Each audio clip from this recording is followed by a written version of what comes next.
Hello everyone, welcome to What If Issei was thrown in the mysterious portal and came back stronger than Dragons Movie 3. Before we start, please go support isonku-sen for writing that awesome fanfic. This is the translated version I made. There will be some mistaken characters' gender, but of course Issei is a male. Trailer. The taller Issei and Sunji can be seen sitting on the same mountain where they trained. Sunji. And now what do we do, sensei? Issei. As I promised. We'll go to the underworld. Heading up, followed by Sunji. Issei. Let's try something. I'll go first. Receiving consent from the miner. Change of scene. The Poro is seen putting on a kind of bracelet with a red gem in the middle on his arm. When he did so, it emitted an intense glow. Change of scene. Energy spheres were being directed at Issei, who activated Ultra Instinct for a moment and dodged the spheres exploding behind the silver-eyed brown-haired boy. Change of scene. Sunji is seen lying on the ground, badly injured, while he angrily looked at a slightly injured Poro. Poro. Haha, wow. Issei didn't waste his time training you. You control your power pretty well for a brat. Pointing at the boy with an energy sphere. Change of scene. Issei was looking with some amazement at his surroundings. Which was apocalyptic. Change of scene. All the faction leaders were on the ground, very injured, being protected by Sunji. He was the same, only he had a wide aura surrounding his body and he got into a fighting stance. Change of scene. Issei and Poro were a few meters away from each other, both had serious looks. Without saying anything, they both started walking. Suddenly they began to increase their speed and started running. They both took a great leap and collided their fists, causing a wave of air that destroyed everything nearby. End of trailer. Chapter 1. It had been 2 years since Sunji broke his limits. And in Issei's words, every damn second of training him was worth it. The same thing happened to Sunji. The hell his sensei put him through those 2 years was worth it. Now Sunji's current power is equivalent to an Issei of about 16 years old. Currently they were both sitting on the same mountain where they trained for the first time while watching the sunset. Sunji. Sensei. Now that I think about it, you never told me what else you did in your quest to kill those monsters. Asked a 14-year-old brown-haired man. Issei. Well.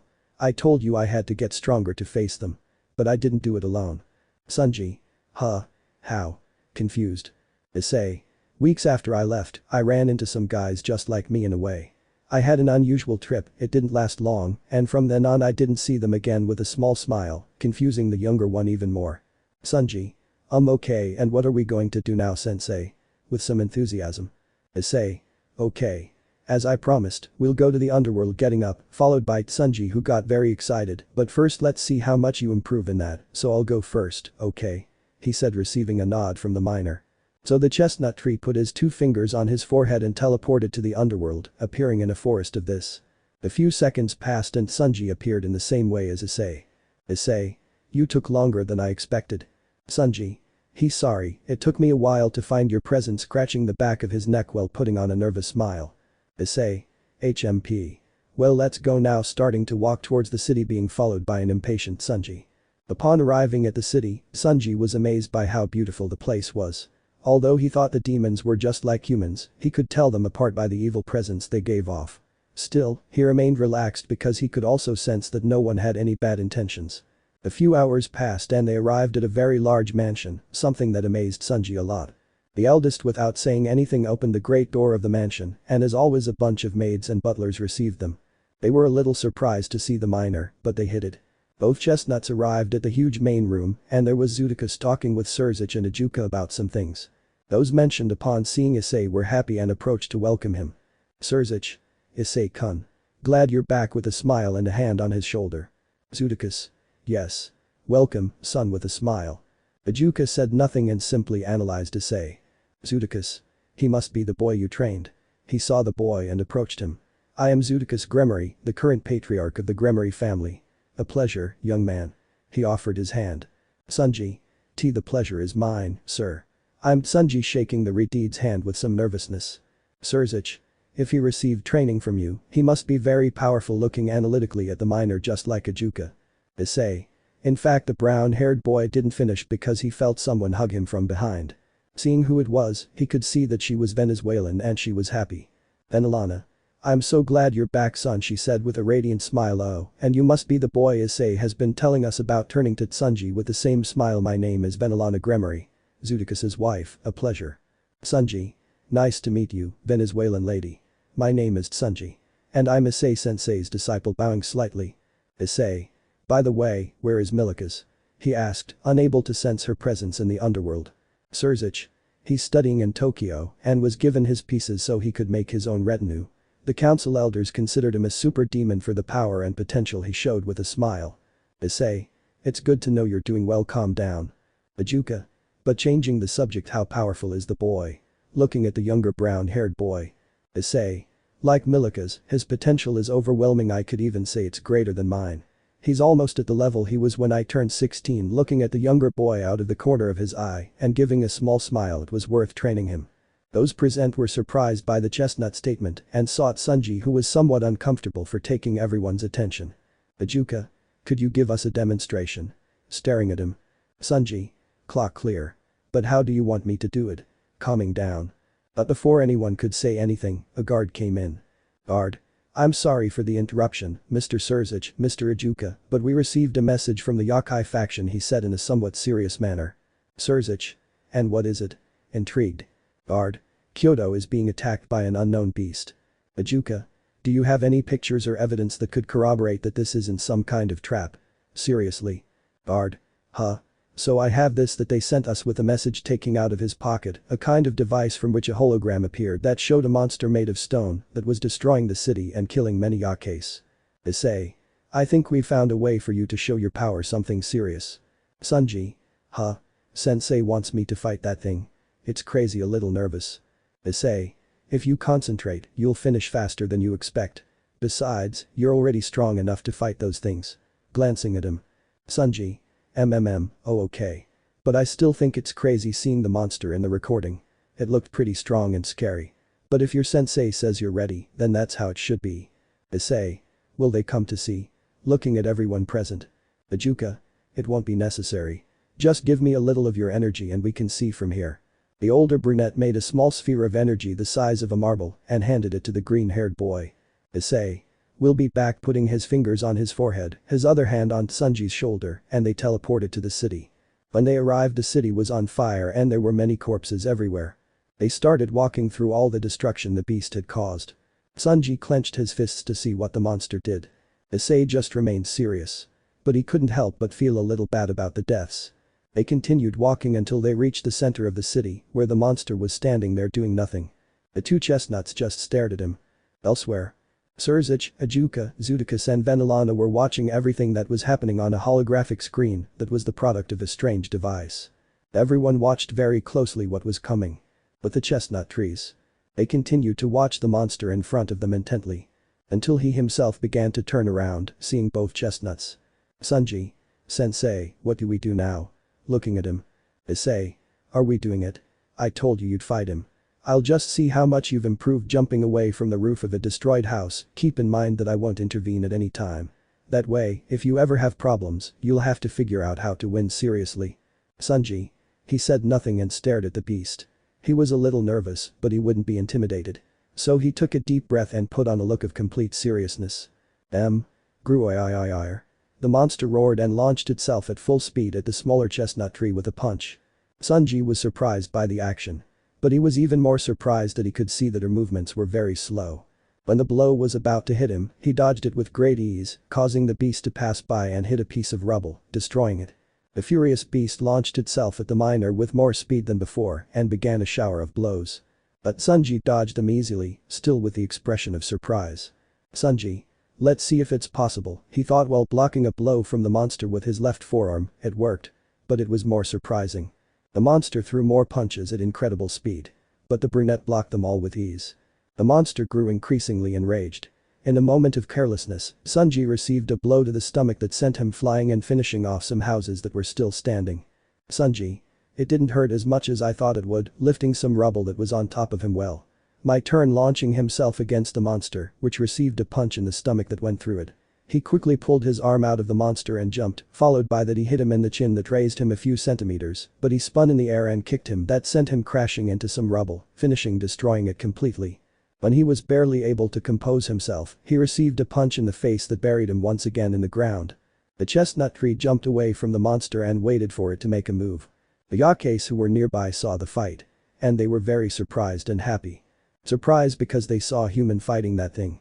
And happy because he himself was being defeated. While those watching from the Gremory mansion were very surprised. It was certainly noticeable that it was Issei who trained him. Even though Tsunji didn't show it, he was amazed by the strength and speed he had. He thought he wouldn't be able to even harm him. But now he saw for himself that he was very wrong. Just when he thought the monster was defeated, it went for a punch at the brown-haired boy at a faster speed than before, but the boy blocked it with some difficulty. That was the signal to end the fight as quickly as possible. He looked up and saw the monster's eyes turn violet. But he couldn't think anymore as he received a punch in the face that buried him this time in the ground. And without waiting any longer, the monster began to hit him, burying him deeper into the ground. The blows became faster and faster until you could see several arms hitting him. It was like this until it roared and hit with a bang that raised a large amount of smoke. Everything was silent after that last blow. The yokai were beginning to lose hope. Those watching from the Gremory mansion were worried. Issei just remained expressionless in the face of the fight. But no one had any hope left. Tsunji. Wow. I wasn't expecting such a sudden surge emerging from the smokescreen with his clothes torn and a few scratches, but you still can't beat me disappearing and reappearing behind the monster, who drew his arm back to hit him. But once again he disappeared and reappeared in front of him and dealt him a shower of blows that shattered his body, leaving only his head. The monster began to rebuild itself with earth until it was completely rebuilt and launched itself against the chestnut tree, which dodged all of its attacks with great ease. Tsunji. Why is he still alive if I destroyed his body? He thought confused, unless stopping his blows and kicking him in one of his legs, thus unbalancing him. When he was about to recover, he received a punch in the face that shattered his head. Tsunji. Huh. Apparently his head wasn't made of stone, wiping the hand he used to blow up the monster's head. Chapter 2. While Tsunji stood looking at what was left of the monster, the yakuza that remained in the area slowly came out. Issei si iba approximando is su disciple. Issei. You finished him off very easily, seeing the stone body that was left. Well. It would be better to leave here or there will be a he couldn't finish because the yakuza began to shout with joy and began to approach Tsunji and inevitably him since he was next to him. Those who were closest to Tsunji thanked him in various ways. Hugs, pats on the back, and the occasional kiss on the cheek, etc. All of this made the brunette a little nervous and red. But he still tried to let it not affect him. As Issei watched this expressionlessly. At that moment, some guards appeared, separating the people. Guard 1.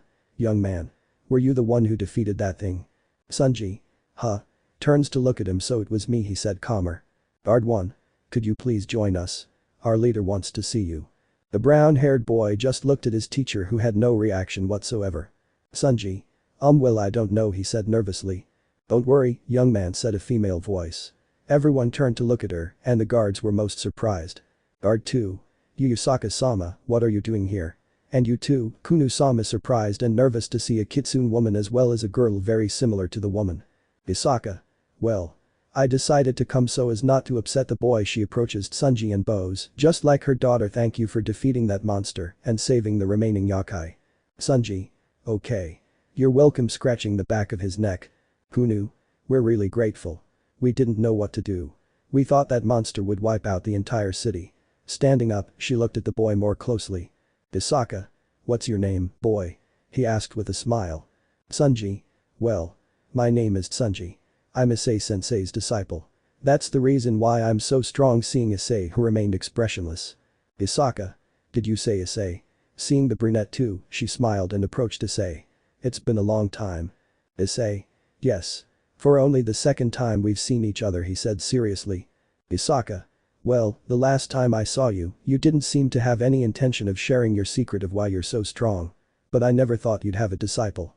And that you'd make him grow really strong in a very short time. Maybe I asked him, he. Seeing that the brunette didn't change his expression, don't worry, I was just joking. Issei. Yeah, it was the only thing that came out of the chestnut tree and then looked somewhere else. Yasaka. Well. Anyway, I appreciate you coming. As my daughter told Tsunji-kun, we didn't know what to do. We thought it would be the end of Kyoto, recalling what she experienced at that time. For Tsunji's part, he was very nervous since Kunu kept looking at him. Tsunji. Edo, you're the leader's daughter, Kunu, right? He asked, trying to calm down. Kunu. That's right, without stopping looking at him. By the way. How old are you? Getting closer to him. Tsunji. Well, I'm 14 years old already, with a slight blush. Kunu. 14. Wow, I'm 4 years older than you. Tsunji. That means you're an adult now, taking a step back. Kunu. Yes, was the only thing she said to keep staring at him. Tsunji. Why are you looking at me so much? This is bothering me a lot. At that Issei approaches along with Yasaka. Issei. Sunji. It's time to go, he said seriously. Sunji. Yes, well see you, Kunu-san, positioning himself next to Issei. Kunu? Of course, Sunji-kun, smiling sweetly. Issei. Well, let's go, putting his fingers on his forehead, and Sunji put his hand on his shoulder. And so they disappeared in a blur. Yasaka noticed how her daughter looked at the place where both chestnut trees disappeared. Yasaka. What's up, daughter? Did you like Sunji-kun? She asked with a mischievous smile. Kunu? Huh? What are you saying, mother? Blushing, of course not. I just find him interesting, smiling, besides, he's younger than me. Yasaka. Maybe so. But that doesn't take away from the fact that you couldn't stop seeing him. Even when he got really nervous. The girl said nothing and got nervous. Kunu? Why yes. Just because I find it interesting, I already told you, blushing and nervous. Yasaka. Well, we'll talk about that later. For now, we have to take care of rebuilding the city. Her daughter nodded, her head calmer. Issei white Sunji. These appeared where those who were watching the fight on a screen were. When they saw the two chestnut trees, they approached. Issei. Could you see it? Venelana. That's right. We saw the whole fight. I thought Sunji-kun was strong because of Issei-kun's training. But I never thought he was this strong. Even at his young age, with a smile, but I still have to admit that we were worried when that thing hit you. Sunji. Well thanks, he scratching his cheek. Zudikus. But we could see that you didn't know you had that strength either. Even seeing you from here, I could see that when you hit him, you were surprised. Sunji. Yes. It's just that since I only fought with Issei-sensei and he always beat me, I didn't know if that thing was as strong looking elsewhere, but it's good to know that because that way I know my training wasn't in vain. Surzich. We think the same. But hey. You can stay here. They're already preparing dinner, he said with a smile. Sunji. That's great, I'm hungry, he grabbing his stomach. Venelana. He. Well, let's go to the dining room so we can take advantage of showing you part of this mansion, she said smiling, and the boy nodded, smiling back. Issei. Okay. But first. Surzich, getting the attention of the aforementioned, can we talk in private? I have to ask you some things. Surzich. Sure. Let's go to the backyard, the brown-haired boy nodded. Mother. Father. We'll go with you right away. Zudikus. Don't worry. You can take your time, with a nod from both of them. So Issei and Surzich went to the backyard. Issei. Before we start, where's Ajuka? I didn't see him when I arrived. Surzich. He had to withdraw due to a call. Calm down, but what is it that you wanted to ask me? Issei. Okay. I didn't ask you before so as not to bother you so much. But I want you to answer me, why did you send my grandfather to perdition? Did he do something? Or was he a danger to you? He asked seriously, making Surzich serious too. Surzich. Well. It's hard to explain. Your grandfather Issei wasn't a danger and he didn't do anything either. He was a friend of ours and had a disciple, but we didn't know who he was until 2 years ago, and the reason we sent him was because he himself asked us to. That took the brown-haired boy by surprise. Issei. What? Wait, how did he ask for it? I hope it's not a joke or I'm really going to get mad, he said, thinking it was a lie. Surzich. No kidding. He asked us to send it himself. Flashback. 21 years earlier. In a room of an abandoned house in the human world were Surzich, Azazel and Michael, who seemed to be waiting for someone. Azazel. I hope it's quick. If anyone else finds out the three of us are meeting, given the delicate relationship between our factions, a war will break out. He said in a somewhat serious tone but with a small smile. Michael. Why do you think Issei-san called us to meet here? He asked somewhat seriously. Surzich. I don't know. But for him to ask us to meet in an abandoned place without anyone around must be something only we should know, just like Michael. At that moment, an old man with a rather long beard could be seen entering the room. It's good to know the three of you are here, he said approaching. Azazel. Yeah. Well, we haven't seen each other in a while, with his typical disinterested smile. Surzich. Okay. Issei-san. Could you please tell us the reason for our meeting? Intrigued. Issei. Okay. Maybe this seems crazy to you. But have you heard of the dimension called the Doom? That question took the three faction leaders by surprise and left them confused. Michael. The Perdition. Well. There's a book about him. But it disappeared a long time ago, he said, confused. Surzich. Why do you want to know about that place? And how do you know about it? Issei. You might not believe me. But I had premonitions about that place. Azazel. Premonitions. Come on, dude. How could you have premonitions? Issei. I also thought they were normal dreams. But now that I know about that place, I have no doubt they were premonitions, since before that, I didn't know anything about it, he said very seriously. Surzich. Well. The Doom is a dimension we have no knowledge of. When we sent people to investigate that place, they never came back, he said seriously. Issei. I see. Then there is no doubt, he thought. Azazel. What are you trying to get at with this, old man? Issei. Well. I want to know how to get into that place. At that, the three of them were shocked. Michael? Huh? But why? Issei-san, why do you want to go to that place? Surzich. We know you're strong, but we're not sure you'll be able to make it. Besides, you're not in any condition to do so. He said, a little worried. Azazel. You said you had premonitions about the place. Couldn't you see how to get there? Issei. I saw the place where there would be a portal leading to that dimension. But I didn't know how to get to where the portal opens. It looked like some kind of forest. Surzich. Can we know what you're planning to do with going there? As far as I know, you had a son and grandchildren. Issei. In the premonitions, I could see two different futures.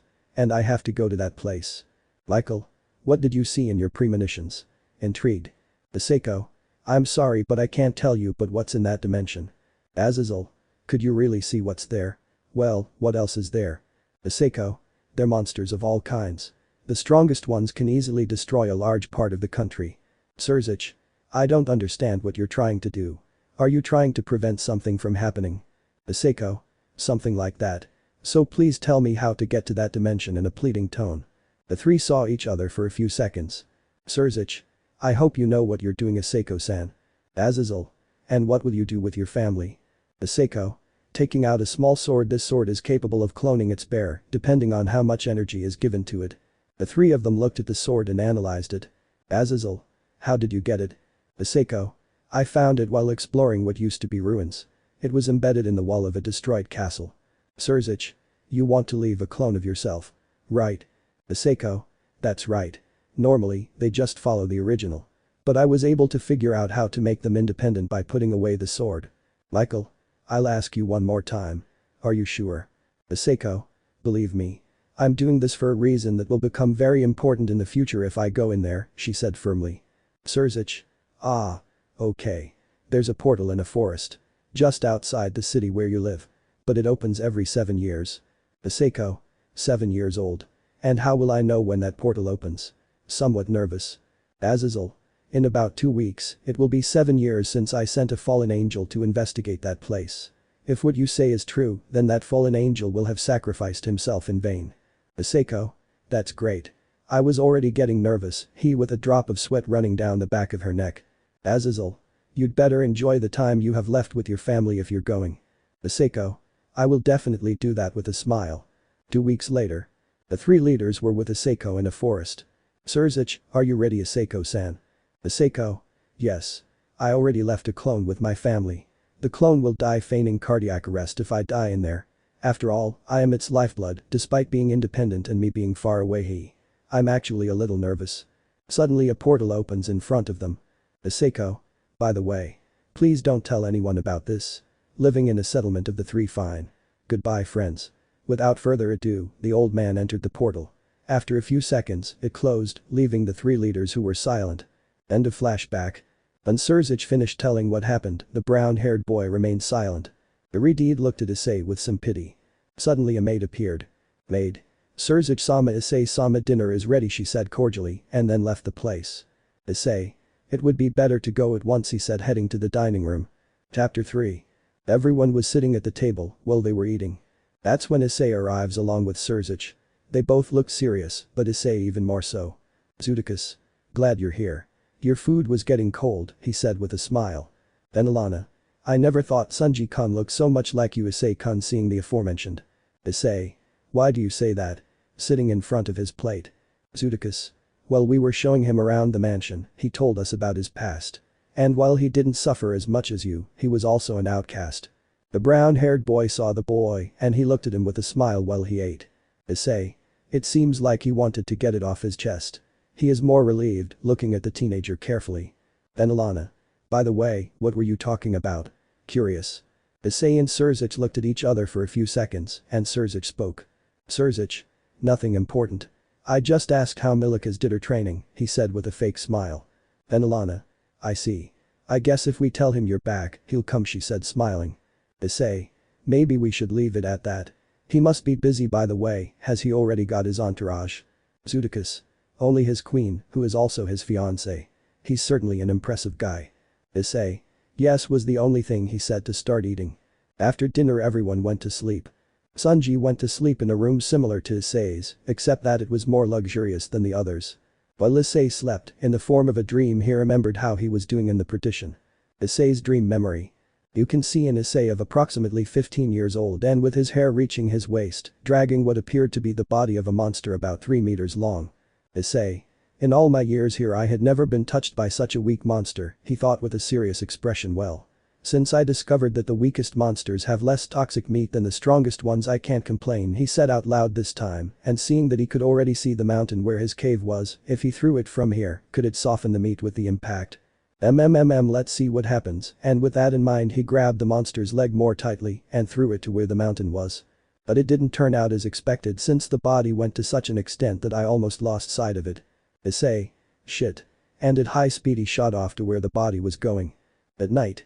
The long-haired brown-haired man was standing in front of a campfire while eating a large piece of meat. Issei. Well, it softened, he said to himself and quickly finished eating the piece of meat.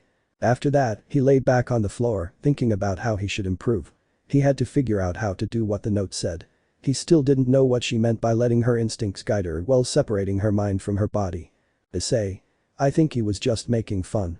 It's clearly impossible, he thought as he changed position to be more comfortable. You think so? Issei. Huh? Who's standing up, looking around alarmed and on guard? Where did that come from? Concentrating to feel the presence of whoever spoke to him. But he found nothing. Issei. What the hell was that? Concentrating harder, but couldn't find anything. This place is horrible. It's already making me hallucinate. Lying back down. The next morning. The chestnut was fighting a monster like he did every day. The monster had a kind of tentacle on its head, its right hand had very sharp claws, and its left hand didn't have a hand. Instead, it had 5 tentacles, which it used to try to catch Issei, who dodged them with some ease, since the monster had quite high speed. But for Issei it was nothing. While dodging the monster's tentacles, he was thinking about the voice that spoke to him the night before. That was impossible for him since he was the only one in that dimension, and it was very difficult for someone to enter since the time period for the portal to open had not yet been met. I thought he was going crazy being in that place for so long. But his thoughts were interrupted when a tentacle of the monster managed to catch his arm and threw him to a mountain, destroying it instantly. Issei. TSK. Stop bothering me. He shouted angrily, and at a speed imperceptible to the monster he launched himself at it and with one paw he split it in half, filling the ground with blood and instantly killing the beast. The chestnut tree then went to his cave and didn't come out all day. Issei opened his eyes finding the ceiling of the room where he spent the night. Without saying anything he got up and went to the bathroom in the room to take a bath. While the falling water was falling, he was thoughtful. It had been 6 months since he had dreamed of dying in various ways. And it was the first time he had dreamed of that voice that had spoken to him years ago. I had completely forgotten about it. But he didn't give it any more thought and got out of the shower to put on a different outfit than he usually wears. In the room there was a wardrobe where there were clothes of his size. Issei. They really thought of everything, he said looking at his clothes in a full-length mirror that the room also had. Then he leaves the room and heads to the patio. But he seized Sunji, who was punching and kicking the air as fast as he could, and judging by the expression on his face, he was really trying hard. This under the gaze of Issei, who just looked at it without saying anything. A few more minutes passed and the teenager stopped attacking the air. He looked sweaty and sat on the floor. Issei, seeing that it was over, approached Sunji. Issei. How long have you been here? He asked, sitting next to his disciple. Sunji. Huh? Sensei. Well then. For a few hours now, he said, letting himself fall, lying on the floor. Issei. It's 6 in the morning. Sunji. I know. But I couldn't sleep and I was bored. So I thought I'd go outside and get some sleep, he said, looking up at the sky. Issei. I understand. You should go inside and get some water and take a bath, he said, seeing how sweaty he was. Sunji. Yes, I will. Alone. I'll stay here a little longer, with a slight smile. Issei. Fine. I'll wait for you inside, getting up and entering the mansion. Elsewhere. A certain raven was meditating in the middle of a forest in the human world. But his tranquility was interrupted by a magic circle that appeared behind him. Poro. You should stop always sticking to my Rizavam, he said without looking at the aforementioned who stayed behind him. Rizavam? I just came to tell you that there are only a few days left until the seal is broken. Thanks to you, it will finally be released.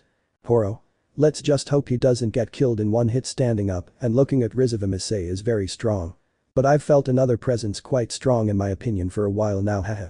This is going to get interesting, he said with a smile and looking at the sky. Rizavum. I got you emotional. Poro. Of course, but anyway. Do you have those things ready? He asked curiously. Rizavum. They'll be there before the seal breaks. But I don't understand. That's more than enough, he said, somewhat annoyed. Poro.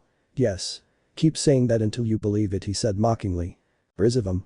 If it weren't for your power I would tear you to pieces, he said even more annoyed. Poro.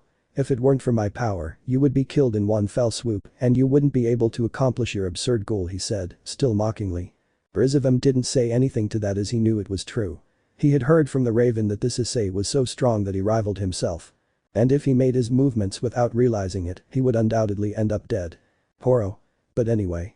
I'm leaving now and make sure those things are ready before the seal opens like you said. After saying that he shot into the sky at great speed and lost sight of Rizavum, who was clenching his fists in frustration at being led by a human. Chapter 4. Issei is seen having breakfast in the mansion's large kitchen. Something simple. A strong coffee and a piece of bread with butter. After a few seconds the brown-haired man saw his disciple entering. Issei. You're going to bathe, aren't you? Since I don't want to smell your sweat. Sanji. Yes, I did, he said in a bored tone and pouring himself a coffee that was already hot in the coffee maker. Issei. I find it strange that you serve your own breakfast. Normally, brats wait to be served, with a small smile and a mocking tone. Sanji. Haha, very funny, sensei, he said sarcastically, taking a loaf of bread from a basket. I can take care of myself. Besides, the maids already have so much work to do that we don't have to be another burden. Taking a bite of his bread and a sip of his cup of coffee. By the way, where are you? Issei. They've already finished making everyone else's breakfast. Now I suppose they're already getting that table ready. Taking a long sip from his cup. Sanji. Sensei, calling the attention of the older brunette. Issei. What's wrong? Sanji. I have a question about you. Issei. And what is it? Sanji. You said you can't feel pain because your nerves don't work anymore, right? Issei nodded. Then your sense of touch shouldn't work, since the nervous system sends signals to the thalamus that control senses like touch. Without the nervous system working you don't feel pain, nor can you feel when someone touches you, nor do you feel if you touch something or not, right? Issei. That's right. I don't feel anything physical. But that doesn't mean my body can't be harmed even if I don't feel it. But I can tell if someone is calling me by sensing their presence and intentions. Sanji. And I have another question, making Issei see it. Didn't you feel anything when you were in the partition?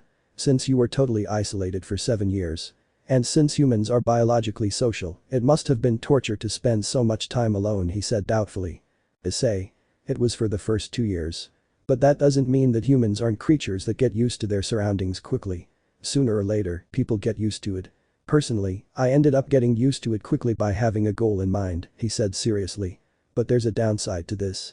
Sanji. Which one? Issei. I wouldn't even notice if I received critical damage that prevented me from fighting properly. I could be bleeding out and without realizing it I would be slowly dying. Sanji. I see. I was expecting something like this. But what if, from one day to the next, you could feel? Issei. There's no chance of that happening. But in case someone did, I could feel it. I'd have to do my best to get used to it, since it's been 17 years since my nerves were damaged to that point. Sanji. Stares at the ground. Issei. What are you looking at? Sanji. A hair on the floor. The older brown-haired boy said nothing and stared at him with a drop of sweat. But they are interrupted by a voice. Grafiya. Issei-san, young Sanji, could you please accompany me? The maid asked cordially. Both brunettes nodded, confused, and with the silver-haired girl, they left through a magic circle and reappeared in Surzich's office. But he wasn't alone, as Azazel and Auden were also there, along with companions that both brunettes recognized individually. Sanji. What was her name? Now I remember, Yuma, right. But he blushed a little when he saw how she was dressed. On the other hand, Yuma was surprised because she never thought she would see that child again. And much less in these conditions. While Issei saw Auden's companion, who was the spinster Valkyrie, according to the. And for her part, the silver-haired girl was happy to see that cold and emo boy again, according to her. Azazel. Boy. I hope you don't leave without warning again. After having returned for a short time, addressing Issei just like Auden. Auden. And who is the boy? He asked, looking at Sanji, who became somewhat nervous. Issei. He is Sunji selflessly. Sunji. Yes, I am Issei sensei's disciple with a smile but with respect. Ross. Issei with a disciple. He thought with surprise. Azazel. Disciple. I never thought you'd have one and take the secret of your power to the grave with his signature smile. Auden. And he's more expressive. I find it hard to believe that he's still that way after training him, looking closely at the younger chestnut. Sunji. Fine. Everyone decides, sir. Scratching his neck nervously since the brunette kept staring at him. But Azazel realized this. Azazel. What's wrong, Rainer? Did you like the boy? He mocked, making the aforementioned woman feel embarrassed. Rainer. Huh. But what does Azazel-sama say? She said, blushing. Sunji. Sadly, with his head bowed. Azazel. Have you met before? Since I saw you surprised when you saw each other. Sunji. Well, 2 years ago. But I didn't know she was a fallen angel, calming down a little, and she told me her name was Yuma. I guess it was to go unnoticed among humans, right? Rainer. That's right, that was the only thing she said. Issei. And what happened to Michael? Surzich. He said he'd come tomorrow. He couldn't come today because more homework came from heaven than he thought, he said calmly. Issei. I understand. Auden. We heard from the brat that you defeated a monster that was attacking Kyoto. Issei. I didn't do it. He did it, pointing at Sunji under the attentive, surprised gaze of those present, except for Surzich. Azazel. But how? Issei. He has more potential than I did when I was his age. And he's become very strong in a short time. Ross. But you became strong because you were in perdition. How did you make him become the same here? The silver-haired woman asked, surprised. Sunji. It's a long story, I laughed nervously. Surzich. I still have the recording of the fight if you want to see it, with an amused smile. Azazel. I think you already know what the answer is. Auden. Yes.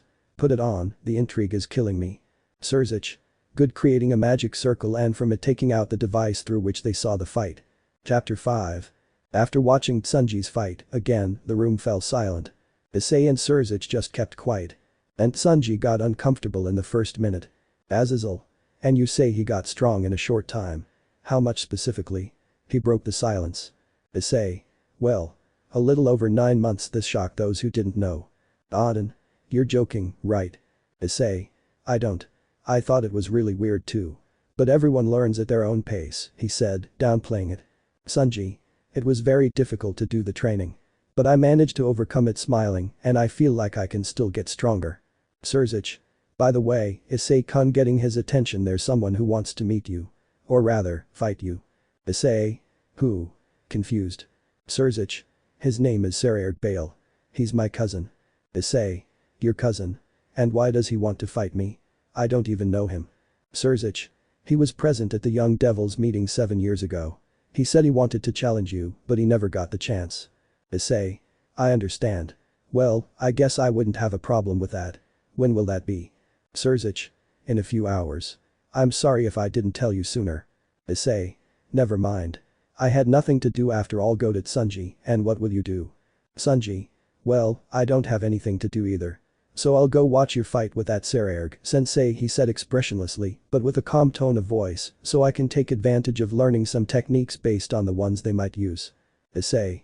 Well, do what you want, he said with disinterest, and Sunji nodded with the same attitude. This brought a drop of sweat to those present.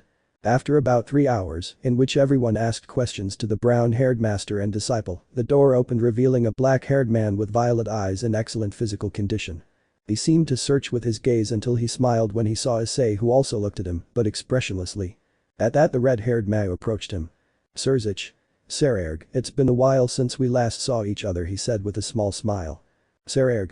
Yes, since the raiding game I had with Rias, he said with a smile that was a little bigger and more noticeable than the redeeds. It's him, isn't it? He asked, pointing at Issei, who did nothing at the action. Surzich. Of course, it's him. Both approached the chestnut. Sekiryuutei. Nice to meet you, I'm Sekiryuutei Bale, he said, extending his hand towards Issei, who looked at this for a few seconds until he responded by shaking hands. Issei. Likewise. I'm Issei, he said in a dry voice, and this is my disciple Sunji, pointing at the aforementioned. Sunji. Hello was the only thing he said, raising his hand in greeting. Sekiryuutei. I see. Certainly, I've wanted to challenge you to a fight for a long time. But I never had the chance until now, seeing Issei with a smile. Issei. Where have you been then? Since I came here several times. Sekiryuutei. Well, I had to settle some matters with my father, he said the last thing with venom, and that took me some time. Issei. I see. Well, here I am now. Where would that be? Sekiryuutei. There's a training camp behind this place. We'll go there. Issei. Let's go then. Thus, both of them and the others who were present went to the place mentioned by Al-Bail. Once there, Issei and Sekiryuutei stood in the center of the field that had a circular shape. The others positioned themselves in a remote place so as not to be affected. Sekiryuutei stood in front of Issei. Looking at him with a smile, he began to stretch his arms. Sekiryuutei. I'm not going to hold back. I'll go all out without using my armor. So don't get too confident since I've become very strong, he said, this time stretching his legs. Issei. Use as much power or strength as you want since I won't be very kind either, seeing how the Bail stopped stretching. Sekiryuutei. Fine. I just hope you don't regret it. With that said, he launched himself at the brown-haired boy who was waiting for him without doing anything. Elsewhere. A certain blood-stained jet was walking in a field full of corpses. This one had a stoic look looking into nothingness. You could see his hands full of blood, then he turned to the corpses. Horo. Just a little longer. And paradise will be within our reach, he smiles. I'll see if he joins. If he does, we'll prove that humans are the ultimate race. We'll show how strong we can become. At that, a small magic circle appears on his ear. Sir, it's almost ready, we just need you to come check. Horo. Ooh. Okay, I'm going there. After that the magic circle disappears. I just hope that dragon god gives him a fight, was the last thing he said before disappearing with lightning speed. Training camp. A certain chestnut was standing in front of a very wounded Bail with fading armor. Issei. That was something fast, he thought, wiping the dirt from his face. Sekiryuutei. I don't know why, I'm not surprised, he wiping the blood that ran down the corner of his mouth. Damn. Maybe I would have given you more of a fight before. Issei. Before, but if it makes you feel better, you would have given my disciple quite a hard time, pointing to the younger brown-haired boy who waved at them with a confused face. Sekiryuutei. Am I that weak? With a depressive aura surrounding him. Issei. It's not that you're weak. He's become very strong, too strong. Sekiryuutei.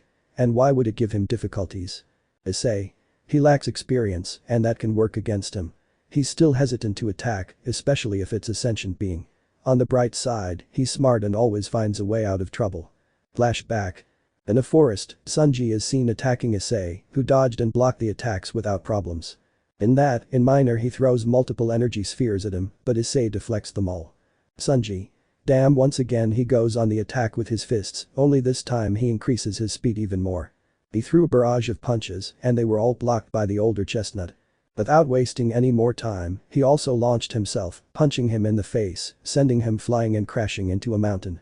When the miner was recovering, he received a kick in the stomach that caused him to cross the mountain and crash into another, becoming embedded in it. Sunji. Puog spitting blood. When Issei arrives, he just stares at him. Sunji. Sensei, I think that he went overboard with the L last thing, seeing him somewhat upset. Issei. That's how you should attack. You keep hesitating when you do it, and that's why your attacks and defenses are flawed, he said this, going to help his disciple, who fell to his knees, and that's also why you're so slow to recover. The enemy will never expect you to get back on your feet. Especially when he wants to kill you. Sunji just stayed quiet as he breathed heavily. He had heard that from his teacher several times before, but he still kept doing it. Issei. At this rate you'll end up dead sitting on the ground. Sunji. Sensei, I have a question. That ultra instinct that you mentioned last time, do you think I can reach it? He said, already more recovered. Issei. If you keep going at this pace, you'll never make it. You've improved a lot. But if you keep hesitating you'll stay like this. Sunji. Shall I stay like this? Issei. You're lacking a lot. Especially experience. Once you have it and stop doubting yourself, you'll be unstoppable. And it will be easier for you to reach that state. Sunji. How could I stop doubting? Issei. What do you think about when you're in a fight? Sunji. Well, my past. No matter how hard I try, I can't forget it or stop thinking about it. Every time I fight, I think about them. And what would I have done if I had gained this strength before? Issei. Then it's a miracle you're alive. All that is unnecessary thought. Erase it. Sunji. I tried and I can't. Clenching his fists. Issei. Then go. Sunji. Huh. Surprised. Issei. There's no point in continuing to train if it's only going to be the same. You'll never be able to advance if you have those thoughts. Physically, you'll be strong. But mentally, you'll still be the same weakling, he said seriously to a surprised Sunji, who after a few seconds lowered his head. They were both silent for a few minutes. Until Sunji stood up. Sunji, another. Issei. Ooh. Sunji. Moving away and getting into a fighting stance. Let's have another fight, sensei. Issei stared at him for a few seconds until he sketched a small smile. He stood up and also got into a fighting stance. Issei. Whenever you want. But that said, the disciple launched himself at Issei with a punch. A punch that he easily dodged by stepping aside. He was going to knee him in the stomach, but to his amazement, Sunji dodged it and responded with a kick. Issei blocked it, however unlike the previous ones, this one made him retreat a few meters. The older brunette looked at his disciple with slightly open eyes. There was something in his gaze that he had previously lacked and he was trying to make it appear. That was certainty. He had traded doubt for security. Issei. He reasons quickly, making his smile a little bigger. End of flashback. Issei. Although he no longer hesitates when attacking monsters, he still does so a little with conscious beings. And that little could be his downfall, watching Sunji casually talk to Rainer. Chapter 6. Flash black. Inside a ruined and burned out house, a 9-year-old black-haired boy could be seen holding the hand of a lifeless charred woman. This clearly implies that she was dead. Despite knowing this, the child, crying silently and wounded, showed no signs of wanting to let go of the woman's charred hand. Everything was so silent that you could even hear the flapping of the flies' wings as they began to fly around the dead woman. And so it would have continued if it were not for the fact that a pillar that had barely remained standing had succumbed to its weight. The boy jumped in fright and turned around in alarm. Her eyes widened at the sight of a rather burly brown-haired man with a somewhat serious look. The boy quickly stood in front of the body protectively and looked at the man, still with tears in his eyes, with a mixture of fear, anger, and determination. But the anger was what stood out the most. The man saw this with some astonishment but did not show it. Man. Boy looking around, how long have you been here? Child. Did not respond nor change his gaze. Then the subject realized the body the child was protecting. He realized it and was on guard. Once again the man was a little surprised. Mostly by the child's posture. Sure, he had openings. But not so many that it was so easy to land a punch. Man. He must have practiced some martial art, he thought that was the most logical thing to do. What is your name? The boy sharpened his gaze and said nothing. The man seeing this, took a step further. The boy only needed that, which was reason enough to go attack the man.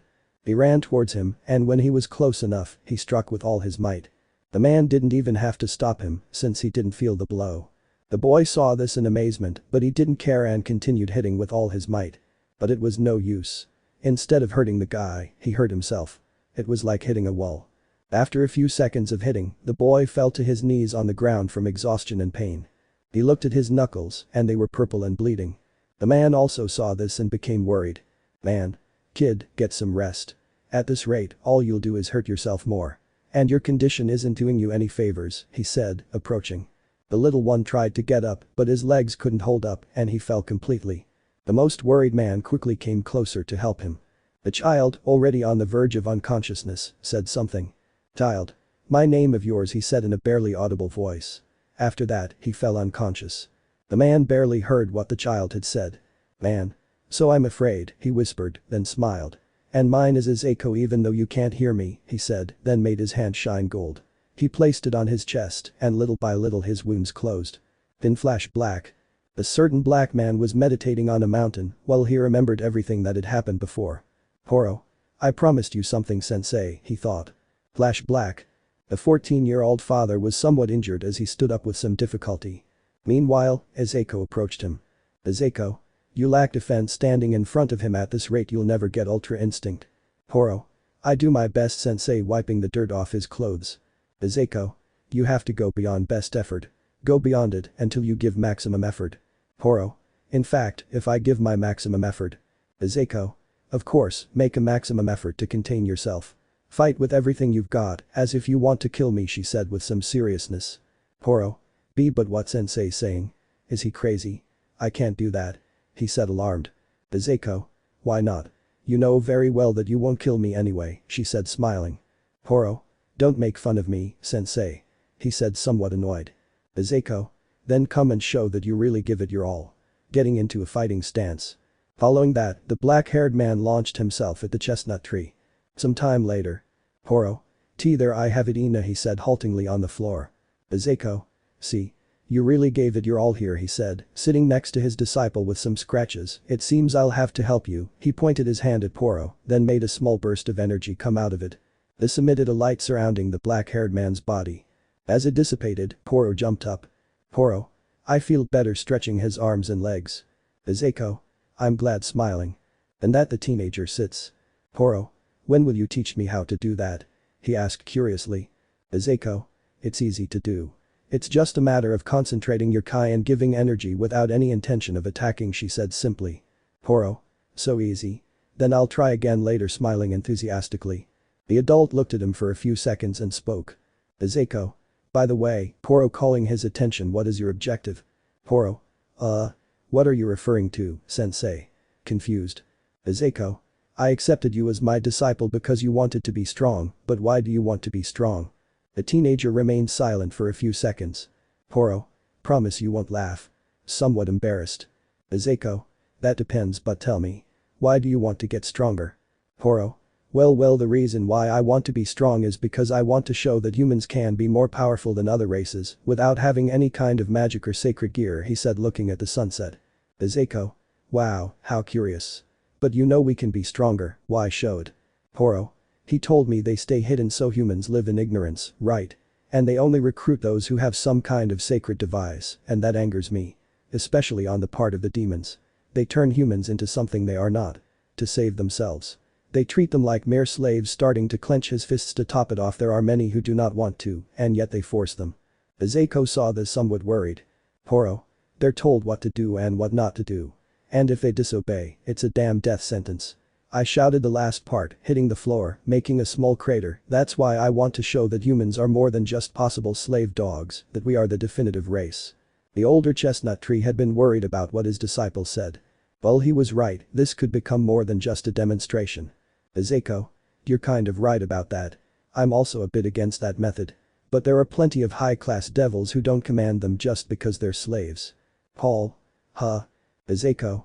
But because they care about those they turned into their family. Besides that, there are also reincarnated demons who do not regret being so, she said, smiling. Besides, there are humans who are not innocent either.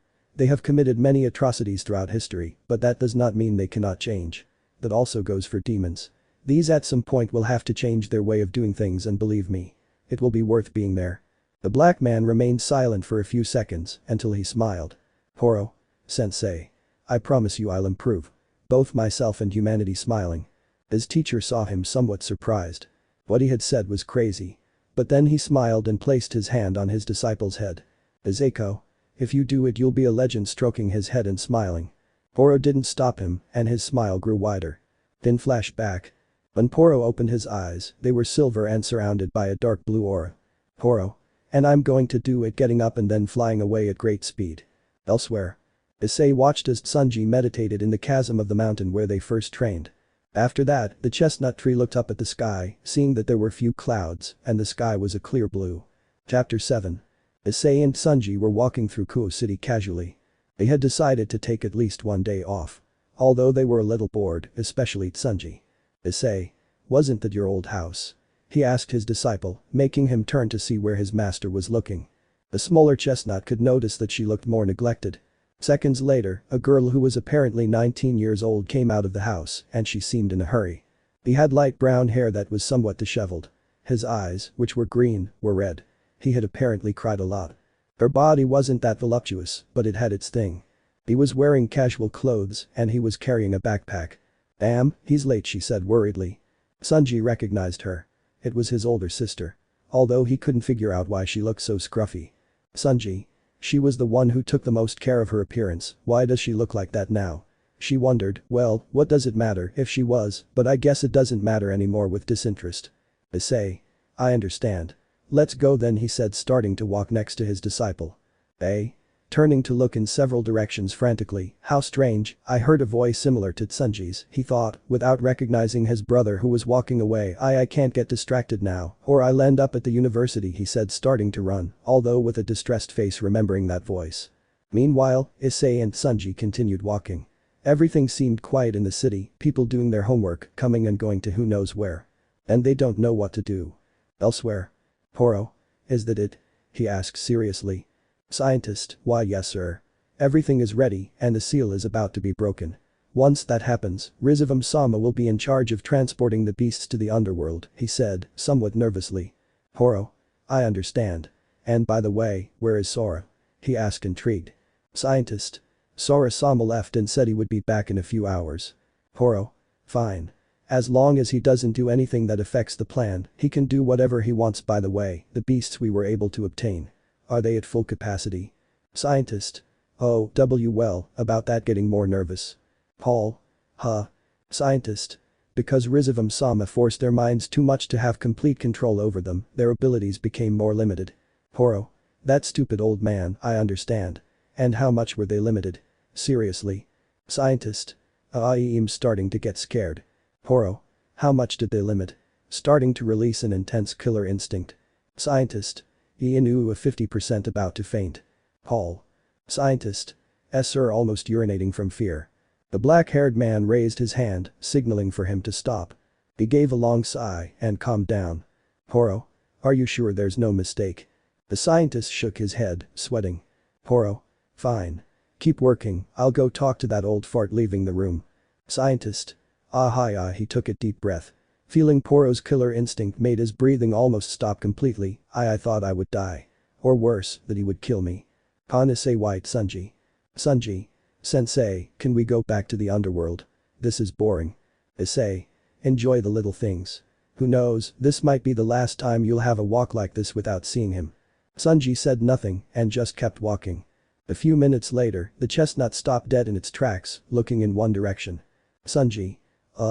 Is something happening, Sensei? Confused. Issei said nothing and crossed the street. Confused Sunji could only follow him. The chestnut tree stopped in front of his old house. He could notice some changes, but they were minimal. Sunji. Sensei. Tell me, what's going on? Getting somewhat serious. Issei. This energy, is there another one? He asked himself, then approached the door and then knocked softly 3 times. Seconds after that action, the door opened showing a brunette woman. Jessica. Yes, that was offered to him. She didn't finish speaking when she saw the brown-haired boy who was looking at her neutrally. Issei. She asked almost in shock. She never thought that her brother, who hated them, would appear in her old home voluntarily. Upon recovering, he was able to notice the presence of the disciple, who was more confused than anything else. Issei. I came to see something, he said seriously. For some reason he didn't understand, the resentment he had towards them had reduced. Jessica. Sure, come in, she said with a nervous smile and giving them way. Without saying anything, they both went into the house and the brunette closed the door. The 3 of them headed to the living room and there were Issei's mother and Victor. Both of them were quite surprised when they saw him. Especially the mother, since she never thought she would see her 3rd son again. Note. I'll call the mother Mickey. I've seen other fanfiction fans use this name for her. I don't know if it's her real name. If someone could clarify it for me, I'd really appreciate it. End of note. Mickey. I say. What are you doing here? I thought you wouldn't come back, she said somewhat nervously, yet curiously. Issei. We were passing by here. And I could feel a peculiar energy. Victor. Peculiar. What do you mean by peculiar? Confused and cautious, he hadn't forgotten the beating his younger brother gave him. Although I could notice something, and that was that the hostility I had before when I saw him was almost non-existent. Issei. It's very weak. It's also familiar, but I don't remember feeling it before, he said, staring at Mickey, which made her nervous. He was a little surprised, as when he examined her, he noticed that her belly was swollen. Quite a bit, in fact. Sunji also noticed this. So he quickly deduced what was happening. Issei. How long? Mickey. How? Issei. How far along are you in your pregnancy? He asked in a tone different from his usual one. It was neutral, yet calm. Mickey. Well, about 9 months, somewhat surprised by Issei's way of speaking. Issei. I understand, and where is he? The tension that already existed increased. The older brunette and the twins knew who she was referring to. Mickey lowered her head with a sad expression. Mickey. T is now every word that wanted to come out of her mouth didn't do so because a lump in her throat prevented it. Sunji quickly realized this, so he could only turn to look at his teacher, who was still waiting for an answer. Although I had a bad feeling. It seems that he wasn't thinking clearly, something unusual for him. Victor. Odo-san died after a while, he found the courage to talk about the subject. An action that cost him. This, for reasons unknown, did not please Issei. Issei. How did he die? Jessica. 2 months ago. Odo-san was killed by a fallen angel. Issei. I understand. And where is that fallen angel? Becoming serious again. Victor. I've already taken care of him. So you don't have to worry about that. The chestnut-haired boy remained silent. That news had hit him like a bucket of cold water. Mickey, noticing that everything was becoming very uncomfortable, decided to change the subject. "Mickey, I see that you have brought a young man with you," she said, looking at Sunji. "Issei. Yes, it's Sunji. And he's my disciple." The twins and Mickey were surprised. They didn't know that Issei had or would ever have a disciple, considering his attitude. Sunji just made a gesture with his hand in the form of a greeting. "Jessica, how long have you had a disciple?" "Issei. For 2 years now. Sooner or later he'll surpass me by far," crossing his arms. Everyone saw the teenager, who became somewhat uncomfortable. He didn't like being the center of attention. "Victor, how much power do you have right now?" "Issei. I wouldn't know for sure, but in a fight with his full power, he would have to use 40%, almost reaching 50%. This surprised those present even more, including Sunji. He didn't know how much power his master used in training, but now that he does, he realizes why he said he would surpass him sooner or later. "Jessica. Gosh. The kind of training you gave him must have been." "Victor. Hell. Achieving that kind of power requires sacrifice. The question isn't how he went through it. It's how he survived." "Mickey. But what did your parents say about this?" Intrigued. Once again, the atmosphere became tense. Sunji. "Well, it's a bit complicated. The only thing I can say is that I don't see them anymore, something serious." Mickey. "Oh. I understand. I'm sorry, embarrassed." Sunji. "No, it's okay." Issei. "Okay. We're going." Mickey. You see Van. Issei. "We have things to do." Mickey. "Oh, okay. Jessica, can you come with them?" Jessica. Claro." The three of them headed for the door. Issei. "I'm sorry about what happened to you." This confused Jessica, who was about to open the door. Jessica. Issei. "I know I'm not one to say that. I just wanted you to know." Jessica. I understand. "Well, thanks." Opening the door, and both brunettes came out. Issei. Something else getting Jessica's attention. Jessica. "You are?" Issei. "Erzin." Jessica. Issei. "In case you haven't chosen a name for him, it's just a suggestion." Starting to leave. Sunji. "Goodbye." He said goodbye casually and followed his teacher. Jessica, without saying anything and very confused, just closed the door. Elsewhere. "Horo. It's time. If anything happens, Sora will intervene. And if you're in trouble, Suki will help you," he said, looking at the aforementioned. Sora. "Fine. Although I highly doubt she can do anything," said the white-haired man with some mockery. Suki. "If they corner you, I let them leave you half dead before I intervene," said the annoyed brunette. Horo. "Stop fighting, the seal is already broken." Chapter 8. Surzich was reviewing some documents in his office while a silver-haired maid stood next to him. For the Redeed, doing this kind of thing was very boring. He preferred doing anything rather than having to do paperwork. But his wife and queen would not allow it. She would not let the Demon King neglect his responsibilities. They were like that for a few hours, in which the red-haired Mayu mentally prayed that something would come through the door of his office, so that for a moment he would see something other than documents. Oh, how he would regret that wish. Seconds after thinking about that, the door abruptly opened, revealing his messenger. Messenger. "Mayu-sama, this is terrible," he said, very scared and sweating profusely. Surzich. Directing his gaze to the demon. "Grafiya. If you're going to talk to the Mayu, you should calm down first," she said somewhat coldly in response to the newcomer's behavior. The demon got nervous upon hearing this, but he listened and took a deep breath to calm down, and he succeeded. But he was still somewhat nervous. The Redeed, noticing this, asked. Surzich. "So, what was terrible?" Messenger. Well, he won't like this." Surzich. Say it, intrigued and somewhat serious. When his messenger brought him bad news, it was because it was bad news. Messenger. He took another deep breath. The seal on the Trihexa is about to break. He raised his voice. After saying that, there was a deathly silence in the office. Little by little, Surzich opened his eyes in surprise until he became serious. Surzich. Are you sure? Saying something like that can cause a lot of problems, he said seriously. Messenger. Absolutely sure. A weakening of the seal was detected a few hours ago. The other leaders should be aware of it by now. He trailed off as the Redeed abruptly stood up from his chair with a look of shock. The silver-haired girl was even worse as she was shaking and started sweating profusely. The messenger felt something after a few seconds. It was a pressure on his body. Fear took hold of him. He couldn't stand it any longer and fainted from not being able to bear the pressure. Neither of the two present did anything to help him, they were paralyzed. Surzich. No, maybe, he said, trying not to get upset. And Grigori, Azazel had fallen from his chair. Azazel. This is it. Trying to decipher the direction where that power was coming from, but he couldn't. It was so big that it came from everywhere. In heaven, both Gabriel and Michael looked worried. Gabriel being the most affected. Gabriel. That magic power so. Michael. Negative, he said seriously, but still sweating from nervousness. It's him. There's no doubt about it. As Issei and Sunji stopped their walk in their tracks. Sunji. Sensei, did you feel that? Issei. Who could it be? He has very high powers, somewhat surprised. Elsewhere, Poro, Sora and Suki were witnessing how enormous dragon claws broke a magic circle with strange runes. Poro. It's time, release them, he said through an intercom that was in his ear.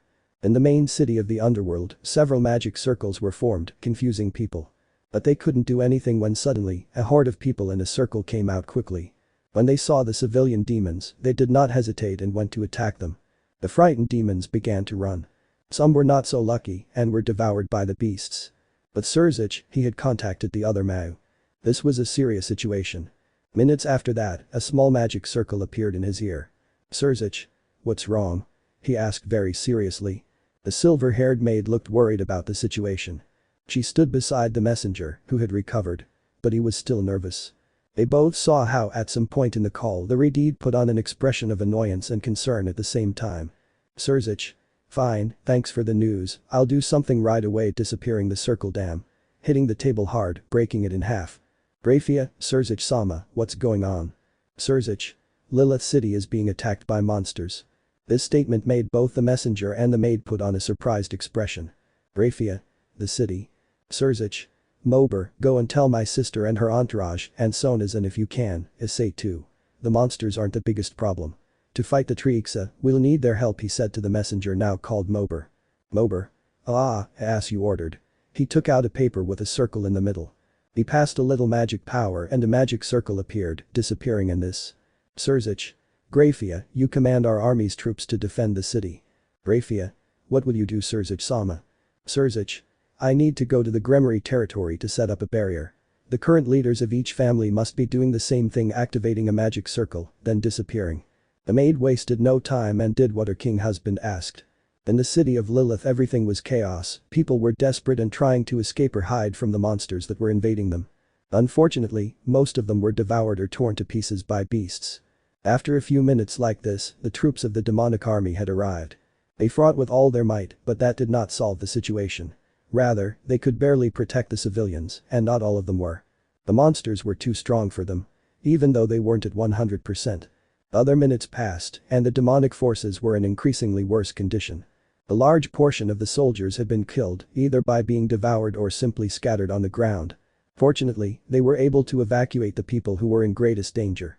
Somewhere in the disaster, a boy of about 16 years old was desperately running away from about 6 monsters, who were intent on eating him. That boy had been running for quite some time, so his legs couldn't keep up anymore. Finally he fell without strength to continue fleeing. He saw how the monsters approached him. Seeing him vulnerable, they simply decided there was no hurry. They could smell his fear, and that was what attracted them most. They wanted to fill him with more fear so they could finally devour him at ease. But that would be what would sentence them too. Suddenly, a bunch of fire blades had fallen on the monsters, piercing into them. This made them roar in pain. In front of the boy, a woman with brown hair and a good body had fallen, who was around 25 to 26 years old. Jessica. Are you okay? She asked him, while turning to look at him. The boy had been paralyzed for a moment, admiring the woman's beauty. But then he remembered that he was almost devoured by monsters, which brought him back to reality. Boy. Why yes, he said nervously. Jessica. Take advantage and run to a safe place, quickly, he told her. The boy watched her for a few seconds before starting to run again, his strength somewhat recovered. Seeing this, the brunette undid the blades that were stuck in the monsters, causing jets of blood to come out of their wounds. Jessica. I put a good part of my energies into passing those blades. But they are still alive, she thought, seeing how the monsters recovered and looked at her with anger. Damn, I will have to use more than I had planned. In her hands, she created a pair of katanas made of crimson fire. Without saying anything, he launched himself at great speed and with a slash of his katanas, he decapitated the beasts. Jessica. Damn, this is going to be harder than I thought, frowning. Throughout the city of Lilith, each member of the Gremory, Citri, and Baal retinues were scattered. Everyone fought and killed every monster that crossed their path and also saved the people who were still in danger. The ones who had the least difficulty killing them were Rias, Sona, Victor, and Sekiryuutei. The queens of each clan had a bit of a hard time due to the number of them, but they could defend and attack well. Elsewhere, Sora and Suki could be seen watching this with a smile. Or at least Suki, since Sora had a forced one. Suki. Looks like reinforcements have arrived. But that won't help much. Sora. According to Poro's instructions, if this happened we were to intervene. Suki. Are you really going to do what he says? Besides, you're pretty powerful, and you'd be done in seconds. Don't you think the fun is lost? She said, looking at him, but didn't get a response. The white-haired man stared at a specific person who was fighting with the monsters. It was a certain red-haired woman who used the power of destruction. Sora stared at her with some concern. The woman next to him saw him distracted, so he hit her on the head. This didn't hurt him at all, but it did make him pay attention. Suki. Finally, what did you see so much? Sora. Nothing, I just got lost in my thoughts, he said neutrally. Suki. Well, just don't lose focus. That Issei guy might come. Sora just listened to her and said nothing else. Chapter 9. In the human world, Sanji and Issei are eating a hamburger each. The older brown-haired boy wouldn't say it out loud, but they're enjoying the little free time they have left. Of course, omitting the fact that he can't feel anything physically. His disciple, on the other hand, was thinking about what he had seen a few days ago. Yes, Master had had an encounter with that Valkyrie from the other time. Since he couldn't help his curiosity, he simply followed them. If you ask him, he'd say it looked like a date. Though Issei didn't realize that. The silver-haired girl looked happy being with him. Sanji. Maybe they're dating. No, Issei-sensei doesn't seem to be interested in that kind of thing. Although the possibility that there might be something between them at some point can't be ruled out, he thought. They continued eating until a person came running in their direction. They both realized it was a demon when they felt its presence. He stood in front of them, clearly nervous. Mober, Esser. Issei. What do you want? He said, resuming his usual attitude. Mober. Why your presence is urgently required in the underworld. Issei. And for what? Mober. The city is being invaded by monsters. Both chestnuts looked surprised. Issei. Again. Mober. Why yes. And not only that. Sanji. What else is going on? He asked, somewhat annoyed. They were so calm until they were interrupted. Mober. The dragon of the apocalypse has been released from its seal, he said, a little calmer now. Somehow, being with beings as powerful as Issei and Sanji calmed him. Sanji. Dragon of the apocalypse. Issei. He must be the owner of that power we felt a few hours ago, he said neutrally. They hadn't gone where that power was because they thought they could take care of it. But now he saw that it was not so. Mober. His name is Trihexa.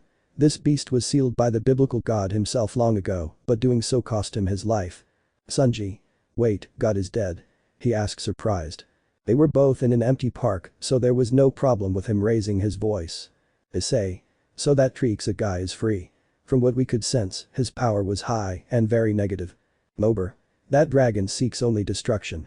And since he's now free, the first thing he'll do is annihilate everything he sets his sights on. Issei. Huam put his hand on his chin. He didn't want to go because it was his day off. But on the other hand, the monsters I've been looking for years are attacking a city which had already gone through the same thing years ago. Sanji. Sensei, I think we should go, he said, interrupting his teacher's thoughts. Issei. Can you give me a reason? Sanji. Don't you think this is the work of that Rizavam you mentioned? If so, we should do something to stop him, or if he puts up too much resistance, kill him. Issei. That's true. Surzich mentioned that Rizavam was planning to release the Trihexa, but I didn't think anything of it at the time. Besides, the beasts were also going to be controlled by him, they must be the ones attacking the underworld, he thought. The demon messenger only saw the older chestnut tree. Under normal circumstances, Mao Lucifer preferred not to bother or involve Issei in the problems they had, as they had had in the 2 years in which he trained his only disciple. But since a monster had been released that was the very cause of the death of the biblical god, it was very necessary. It didn't matter if he couldn't defeat him alone, his power was required to be able to do it all together. The chestnut gave a sigh. I didn't want to go, but if they couldn't defeat that dragon of the apocalypse, then that meant the human world was in danger too. Issei. Fine. We'll go, he said seriously. In the underworld. 76% of the demonic troops were annihilated. Angels and fallen angels had arrived to help, but they ended up the same. The White Emperor Dragon had also arrived with his group to help against the monsters. But as time passed, most of the reinforcements had been exhausted. The only ones who could still fight were Vali, Victor, Jessica and Arthur Pendragon, who protected his sister more than anything. Victor. Where do these things come from? He said, having his armor on, while his power increased, and with a sphere of power he killed 5 monsters. Ollie. I could move to see where, but I can't because they keep coming. Even with his armor, dividing the forces of a monster and killing it in one hit, and by the way, I can't use the Juggernaut drive to end this. Arthur, are you free? He asked without turning to look at him. Arthur? Do you think I'm free? He cut off the head of a monster with his sword, and with difficulty he turned and cut another one in half. The others were inside a house that those who could fight were protecting, while they watched as they slowly retreated due to exhaustion. Jessica. Shit, I have no other choice, she said when she saw that her flames were slowly going out. I run the risk of burning myself, but there is no other option. The flames on his body that were disappearing suddenly intensified. Not only that, but they turned blue. With great effort and enduring the burns, he created a sword with his fire. Jessica. Grrr, hey. With that scream, she slashed at the monsters.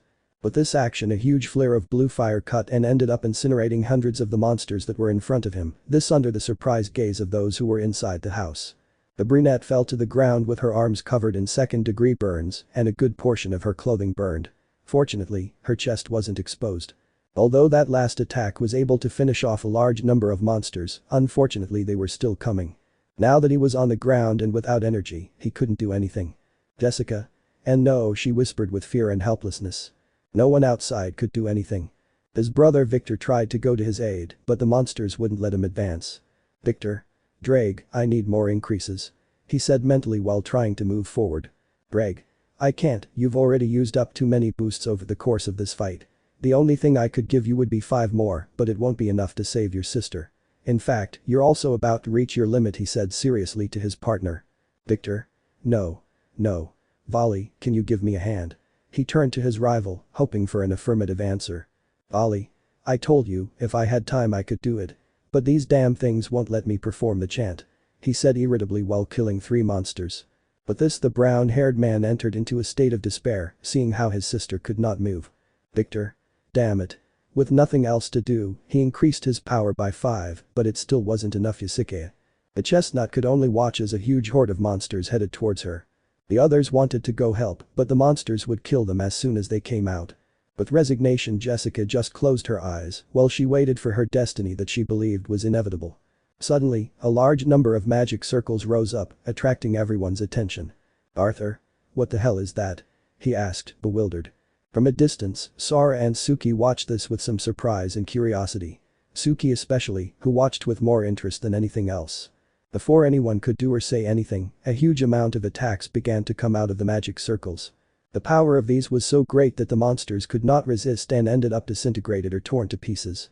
After a while like this, the circles disappeared. Those outside saw this with great surprise and relief because they could finally rest a little before the next wave of monsters arrived. Yes, there were many. A female voice spoke. They turned to see her, and it was no one more and no one less than the Valkyrie Rossweisse, who was on the roof of the house they were protecting. She was breathing heavily mentally. Ross. Gosh, that attack used up a lot of my energy. I must recover quickly, he thought, as he saw what he did. Victor quickly went to see his sister, who was already unconscious. The chestnut tree carried her and headed to the door of the house. But before that he looked at the ceiling where the silver-haired girl was still standing. Victor. Hey, thanks for the help. The Valkyrie saw him and made a sign to him, telling him it was nothing. With this, the eldest Haidu entered the house to protect his sister.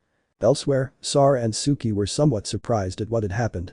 But Suki had a smile, which her partner could notice. Sora. You won't, right? Looking at her. Suki. It's a very interesting spell. No doubt. Sora. Yeah. I don't think it's that big of a deal. Disinterested. Suki. Idiot. She said angrily, you may be able to use that shy or whatever it's called, but that can't compare to the magic and various things that can be created. Sora. You're just saying that because you can copy them, and it's not even instant with a chibi face. Suki. Anyway, seeing the Valkyrie, I guess it's our turn. Sora. You mean my turn? Suki. Nope, smiling our turn. Her body emitted a glow that disappeared instantly. Without further ado, he disappeared in a burst of speed, leaving a poker-faced Sora. Azazel. Surzich calling his attention. A year ago you hadn't said that you had a double agent working with Rizavam. Michael. It's true, remembering. Surzich. That's right. But I haven't heard from him in months, and he didn't warn me this would happen either. He said seriously. Yasaka. Don't you think he has truly joined Rizavam? Auden. If the brat Mao hasn't heard from him then that possibility can't be ruled out, he said, stroking his beard. Surzich? I highly doubt it. Yasaka? Why? Getting serious. Surzich? He wouldn't be able to. Azazel? How can you be so sure? Iridid smiled upon hearing this. Surzich? I just know. Chapter 10. In a place far from the city, a huge black dragon was already looking curiously at its surroundings.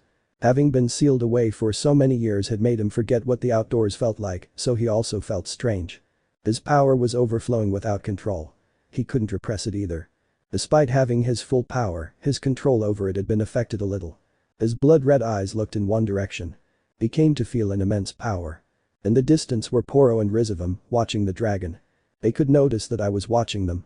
Poro? He's calmer than I thought, or rather, he shouldn't be calm, looking at the dragon with curiosity. Rizavam?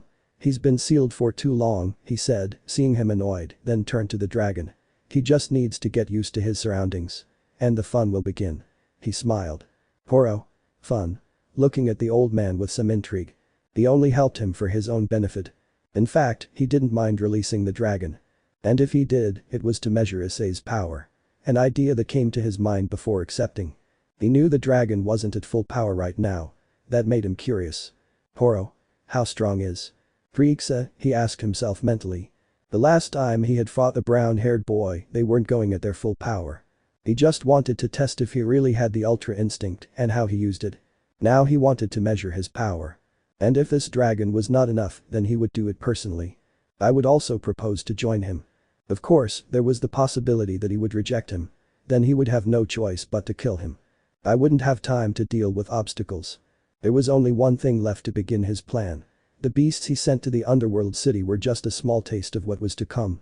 While the beast of the apocalypse was still. He was trying to stabilize his control of his power. Something that would take a while. The city of Lilith was destroyed. The few structures still standing were incomplete. Except for one. In which were the people we will focus on. Victor. Once again, thanks for the help. You saved my sister's life. Seeing the chestnut, which was already awake. Jessica. True Bound, I owe you my life, I will be eternally grateful. And he truly would be. Not only for saving her life, but also for giving her the opportunity to care for her mother during her pregnancy, alongside her brother. And so, after a while, you can do something that you didn't do in the past and that you regret. Taking care of your next younger sibling. Ross. Like I said, it's nothing. After all, it was Odin-sama's orders too. Ollie. So the Nordic leader is here too. Ross. That's right. It's because of what happened a few hours ago, he said seriously this time. Iku? And what happened? He asked seriously. This time he wouldn't joke around, not after how the monsters had left him due to his carelessness. Ross. It's because of that power that was felt all over the world. Everyone remembered that. When they felt it, they were simply in shock for a while. When they came out of this, they didn't have time to wonder who it was because they had been summoned to take care of the monsters. Sona. Do you know who it is? She asked, intrigued. Most had already recovered thanks to the ex-nun. Which was somewhat tired from using her sacred gear so much. Ross. Yes, he gave his answer. Everyone paid attention to what he would say next. The Valkyrie noticed everyone looking at her. This didn't bother her. It just made her understand that they wanted her to keep talking. Ross. The Trihexa has been released, she said even more seriously. But inside I was scared. She had made a report on Trihexa himself at the university. While he didn't know the beast's power, he knew what it had done from his history classes in Asgard. And feeling his power like that suddenly made her almost faint. And the worst part is that he felt like that was nothing compared to his maximum power. Most of those present were in complete shock upon hearing that. They knew the beast of the apocalypse from the stories they were told. Victor? Trihexa? He asked, confused. His sister, like some of them there, was just like him. His glove materialized on his arm after saying that. Greg. He's the beast of the apocalypse.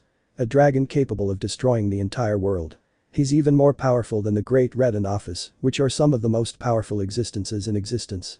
He's also the cause of the death of the biblical god, who lost his life by sealing him, he said from the glove with a serious tone. Those who had doubts about who Trihexa was were very surprised to hear what the dragon sealed in the glove said. Ross. That's the short part. Bekeno. So what should we do? She asked worriedly. He had just made peace with his father, and something like this was bound to happen. Now I was in danger of dying, and I didn't want that at all. The others shared the feeling of the fallen half. They still had a lot of things to live. Before anyone could say or do anything, a small explosion erupted a few meters away from them, creating a curtain of dust. Everyone turned to see this and were on guard. As the dust cleared, they were surprised to see a woman with pink hair, green eyes who had a smile adorning her face. Her body was simply spectacular, so much so that it competed with Akeno herself. But that wasn't the important thing now. The really important thing was that they could feel hostility from her. And his magic power didn't help the situation either. Suki. Hello, smiling at them in an adorable and arrogant way at the same time. Everyone was serious about this, so they didn't respond. Suki. Oh come on, they won't leave me with the air greeting, will they? She asked with clearly feigned pain. Ali. Who are you, and what do you want? Were you the one who swallowed all these monsters? Suki. Yes and no, smiling mockingly at them. Tiba. Answer the question at once, he said, annoyed and preparing his sacred demonic sword next to Zenobia, who was wielding her durandal. Suki. Oh, the prince got offended. This comment bothered the blonde even more. I already told you, it's your problem whether you understand or not. Hiroka.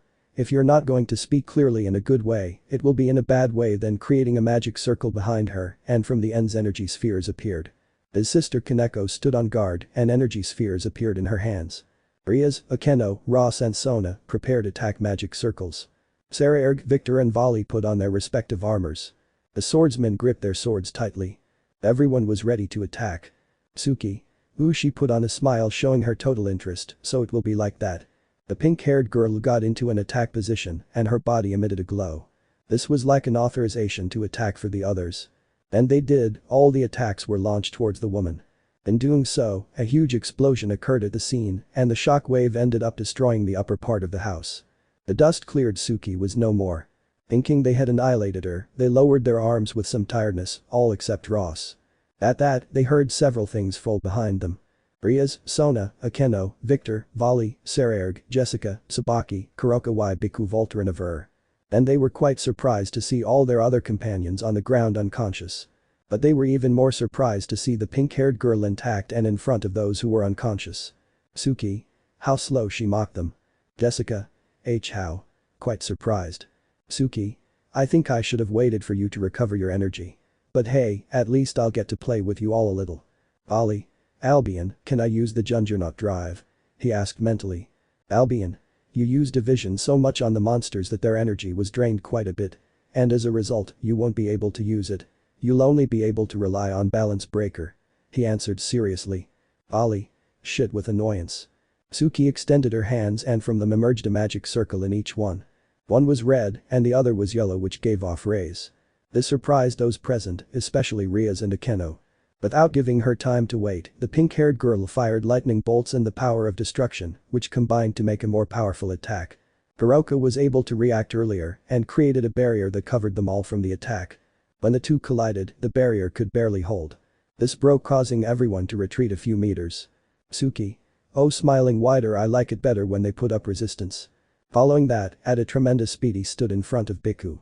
He tried to hit him with his cane. But she dodged him, stood behind him, and touched his back. As she did so, a small magic circle appeared and quickly disappeared. Following that, an explosion on Biku's back sent him flying far away, stunning the others.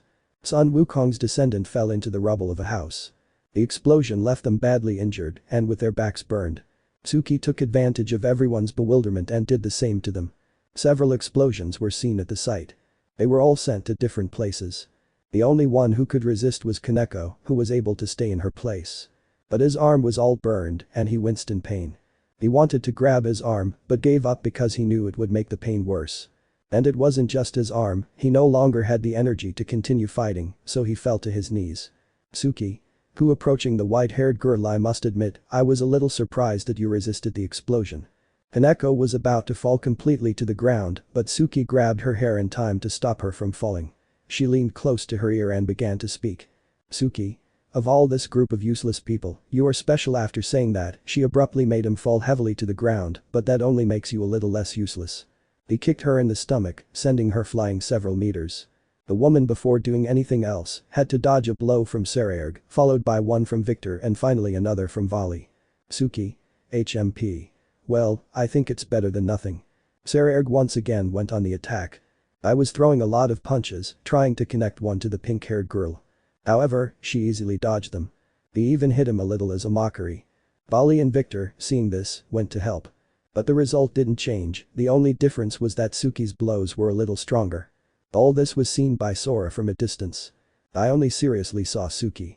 The pink-haired girl, already a little fed up, surrounded her hands with light and gave each one a powerful blow that sent them flying.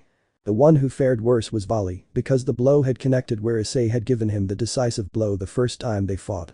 All three were left very weak and their respective armor was destroyed. Suki. I couldn't believe it, are they really ever strong? Or will I be stronger than them? His personal questions were interrupted by an attack of destruction power that had collided with his back. The smoke from the explosion produced by the attacker dispersed and Suki could see that it was Rias who had attacked her. The pink-haired girl became quite annoyed and focused all her attention on her. Suki. I didn't think you could get up.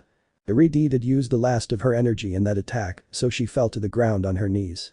Suki, seeing that, extended her hand and formed Ria's destruction attack again.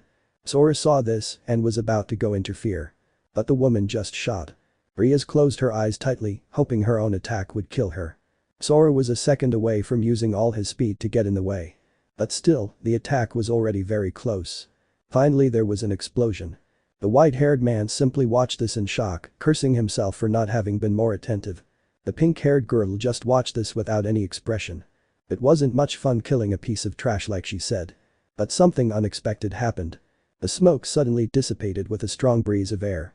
And there was a boy of about 15 years old with brown hair. He had his hand extended with smoke coming out of it. At the last second, he had managed to stop the attack before it could hit the Redeed, who was surprised by this very fact. Sora saw this with notable relief. Suki on the other hand was between surprised and annoyed. Suki. Who the hell are you? She raised her voice, looking at him with annoyance. Sanji. Someone who won't hesitate to beat you up, he said seriously. Chapter 11. Several magic circles appeared in a rocky area of the underworld, far from any sign of civilization. From these came the leaders of the allied factions. No one said a single word. And it was the first thing they saw. A huge dragon, which could be clearly seen despite being thousands and thousands of miles away from it. Seraphol. That's it, she said very seriously, but she was actually trying to hide her fear. Gabriel. But why aren't you doing anything? She asked worriedly. Enemu. Her power has been waning for a while now. She seems to be suppressing it in the same state as Seraphol. Ajuka. Apparently, being sealed for too long caused him to lose a lot of control over his power. Azazel. And he's trying to get it back. That will take time, since his power is so great. Yasaka. So shouldn't we attack him while he's distracted? Azazel. Impossible.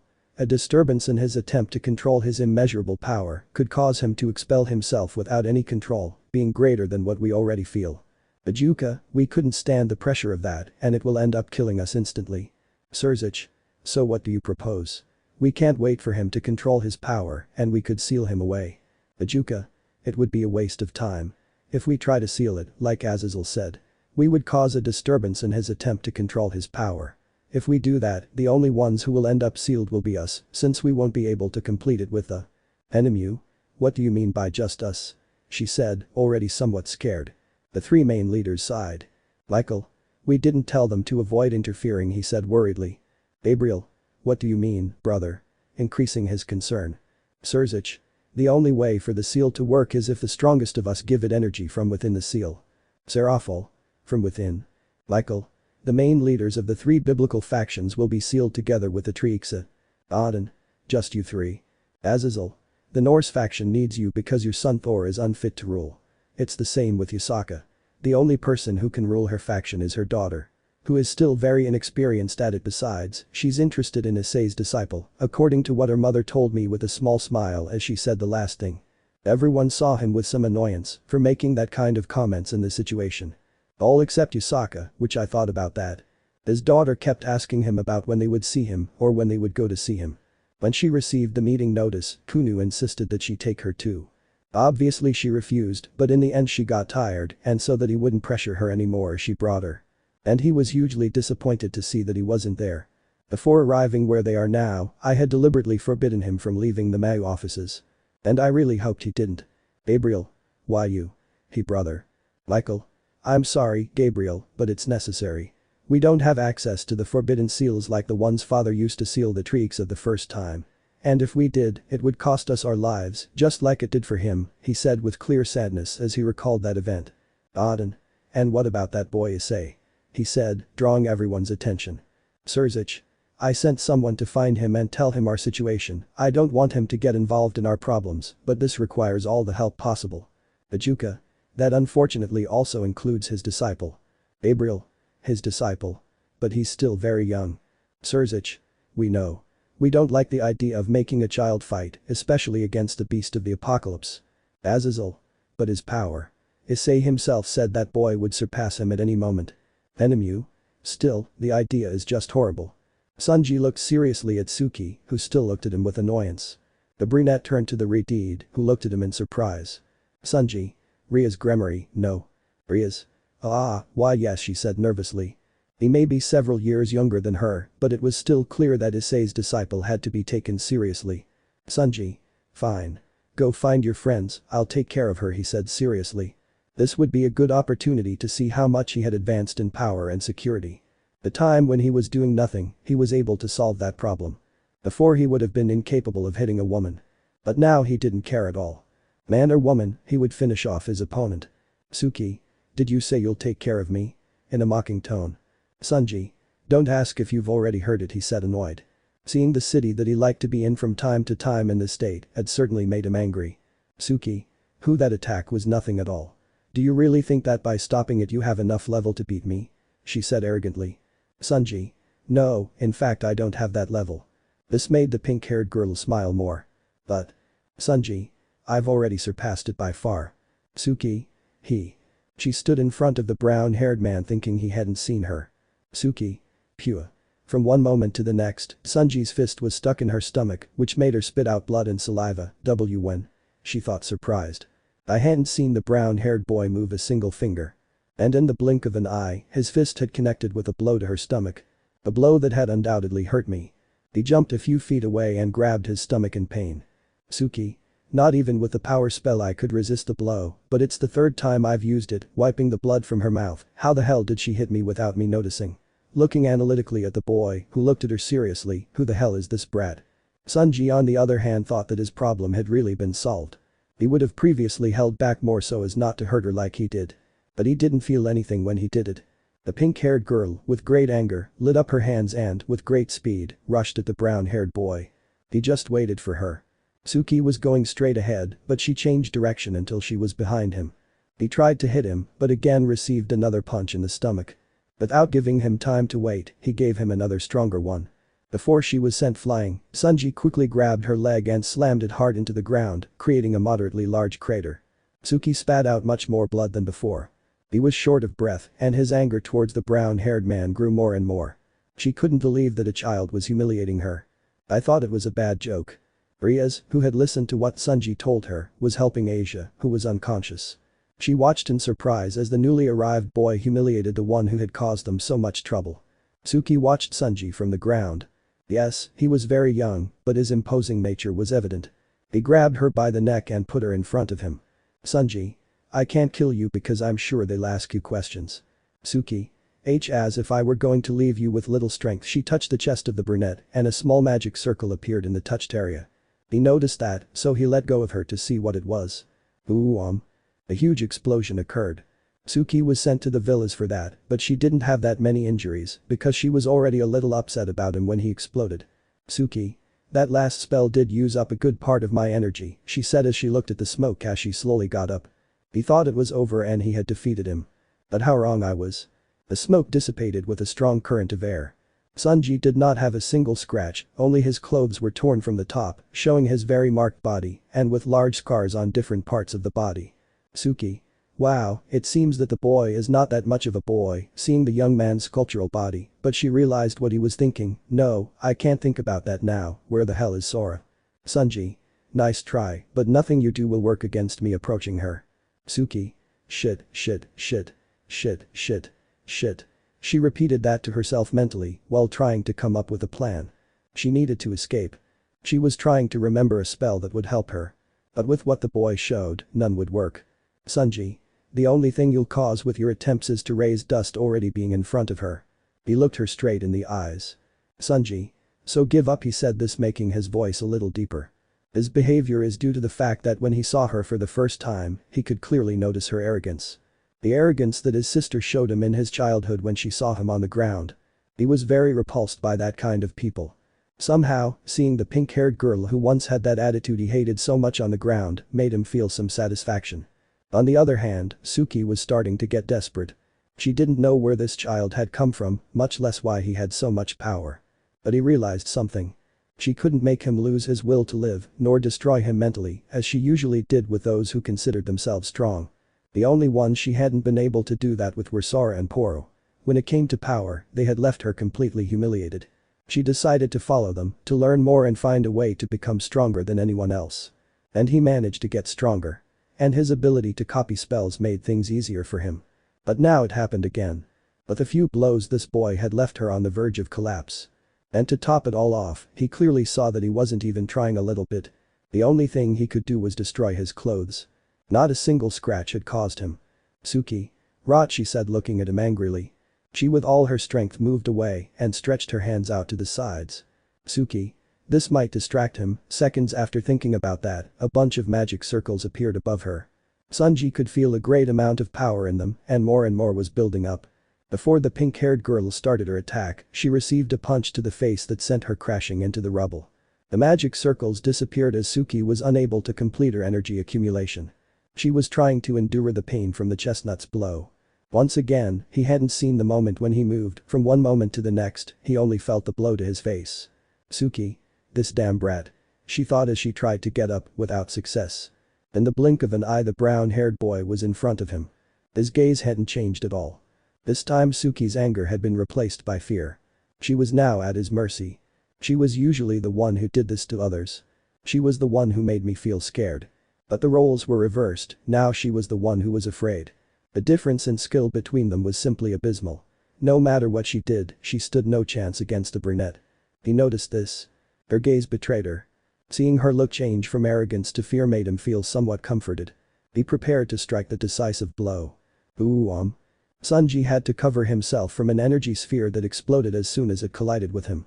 The force of the impact was so great that he was sent flying several meters. He landed on his feet and his seriousness increased. Suki breathed a sigh of relief when she saw the brunette was taken away from her. Suki. Why you're taking very long, idiot, she said with difficulty, looking at her partner. Sora. Yeah, but your attitude was starting to bother me too. Someone had to teach you a lesson, he said, looking at her with a small smile. Suki. Go to tea the shit. Sora. HMP looking at the brown-haired boy, you pointing at him, you are very interesting, smiling. Meanwhile, Sanji looked at it seriously. Sanji.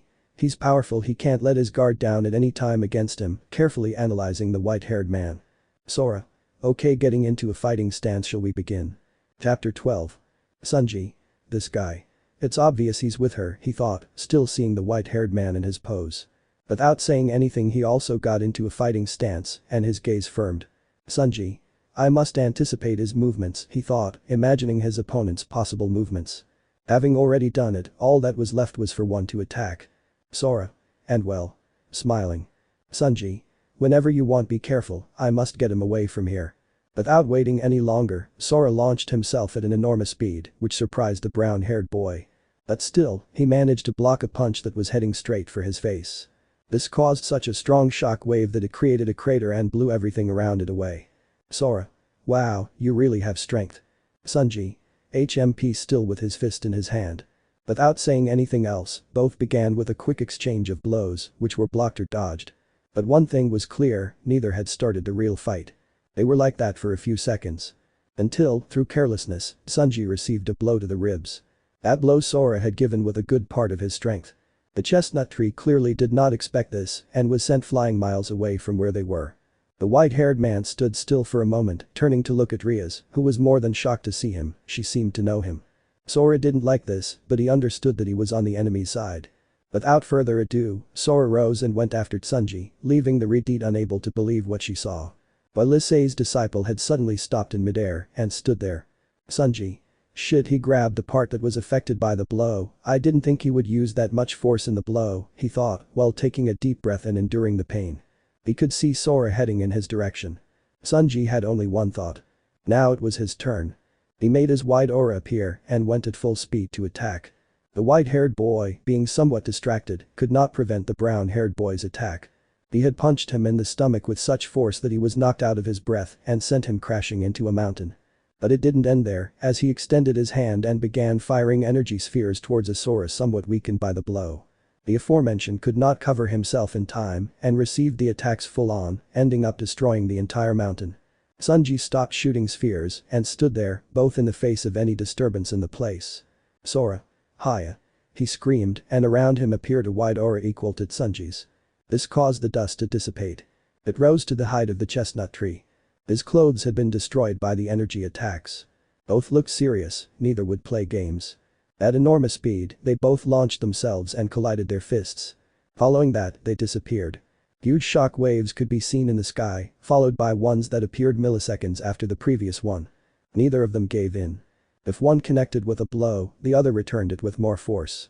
The fight was close. Although in terms of skill, Sanji won by a hair. But Sora was not far behind, as he also had a little more experience.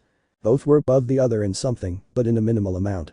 Still, neither could take control of the fight.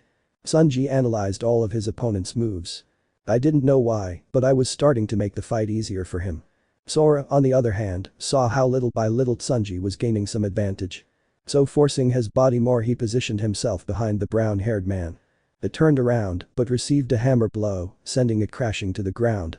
Without wasting any time, he took something out of his torn pants pocket. Sora.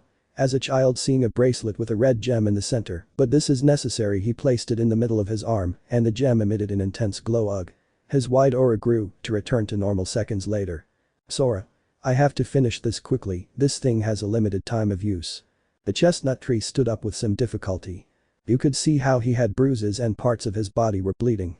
He watched in surprise as the white-haired man increased his punching power. Sanji. What was it he didn't finish, as suddenly Sora's fist was stuck in his stomach. He spat out blood. The white-haired man with his other hand hit him with a sphere of energy in the same place of the blow, which sent him very far away, destroying mountains in the process. The chestnut tried to free himself or resist, but the sphere was pushing him with great force. He didn't know how far away he was from his opponent, nor how many mountains he had destroyed by the power with which he hit them. Sora's power had suddenly doubled. I didn't know what he did to get it. But of one thing he was sure. He had to go with absolutely all his power until he couldn't use it anymore. He grabbed the sphere with his hands. I was still pushing it and felt that if it hit something else the sphere would explode and I would be lost. Using all his strength he tried to deflect it upwards, but it was very difficult due to the power and strength of the attack. Sanji. Hey. Starting to move it little by little, his aura reappeared with much more aggressiveness. Hey. With that last one he screamed, made a last great effort, was able to lift the sphere of energy, and saw how it rose until finally causing a huge explosion. Sanji. Ha, he breathed with difficulty while he saw the smoke from the explosion. He lowered his arms and straightened up with some effort. Sora was going in his direction. You could see he was trying to endure the pain. Sanji. Whatever he did to increase his power, it's taking its toll on him. Sora saw that Sanji was tired, but still with his aura lit. He clenched his fists tightly, trying to hold back the pain in his body. Her power was already enormous, and doubling it put a huge strain on her body. Sanji, now somewhat recovered, looked at the white-haired man seriously. Sanji. With my current power I have no chance against him, clenching his fists, maybe I can do something to match him, but after that I'll be destroyed. I had no choice. He sighed to prepare for what was coming and expelled his aura with more intensity, making it grow excessively. Sanji. Aha, he breathed with some difficulty. Sora could see, somewhat amazed, as the giant aura was slowly absorbed by the brown-haired boy's body. Sanji. You erg. Holding back the pain. Finally, the aura disappeared and the chestnut's body began to give off smoke. Sanji. Phew. The white-haired man was surprised to feel how his opponent's power had increased. Sora. But what did he do? Sanji. Right, looking more seriously at Sora. Let's start. Now they were equal. Now the fight would be decided by who was tougher. The huge dragon was looking in one direction. He seemed surprised. But still he did nothing. The faction leaders had also felt those powerful presences. Enemu. What is this? Surprised. Surzich. I recognize the presence of one, it is that of Issei's disciple, he said seriously, but he was still surprised inside. Gabriel. This is the power of Issei's disciple. It's too much. Yasaka. I knew he was powerful, seeing how he destroyed the monster attacking my territory. But this astonished. Michael. But who is the other one? They are tied. Seraphil. no one here acknowledges her presence. But she is certainly someone fearsome she would be. Auden.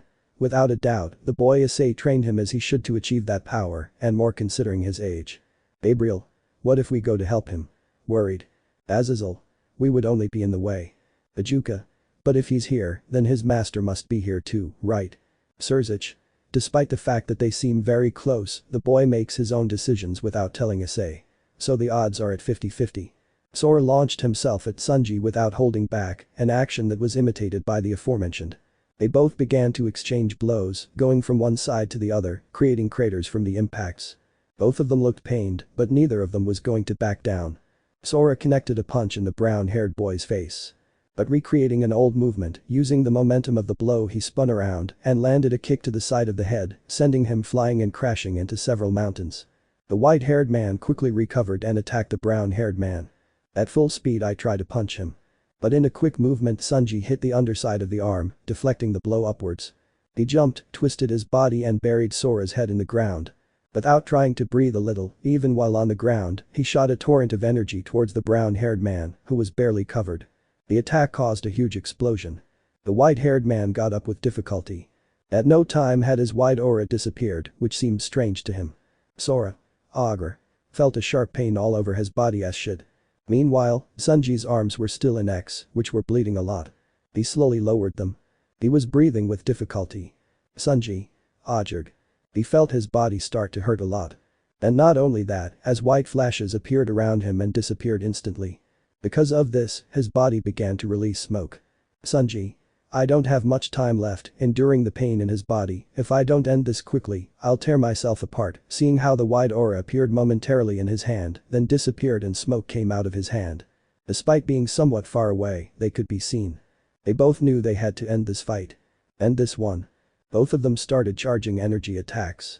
Each one put all his power into his respective attack. Which required some time.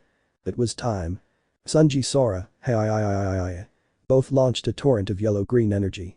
Both attacks collided with each other eventually. With this, everything around him was turned into ashes. The attacks were pushing each other, so neither had a clear advantage yet. The owners of the attacks were on their last legs, both of them felt like they were going to explode. Sunji. Grrrr, he growled loudly, while enduring the pain and holding his attack. As if that weren't enough, his body began to emit a lot of smoke.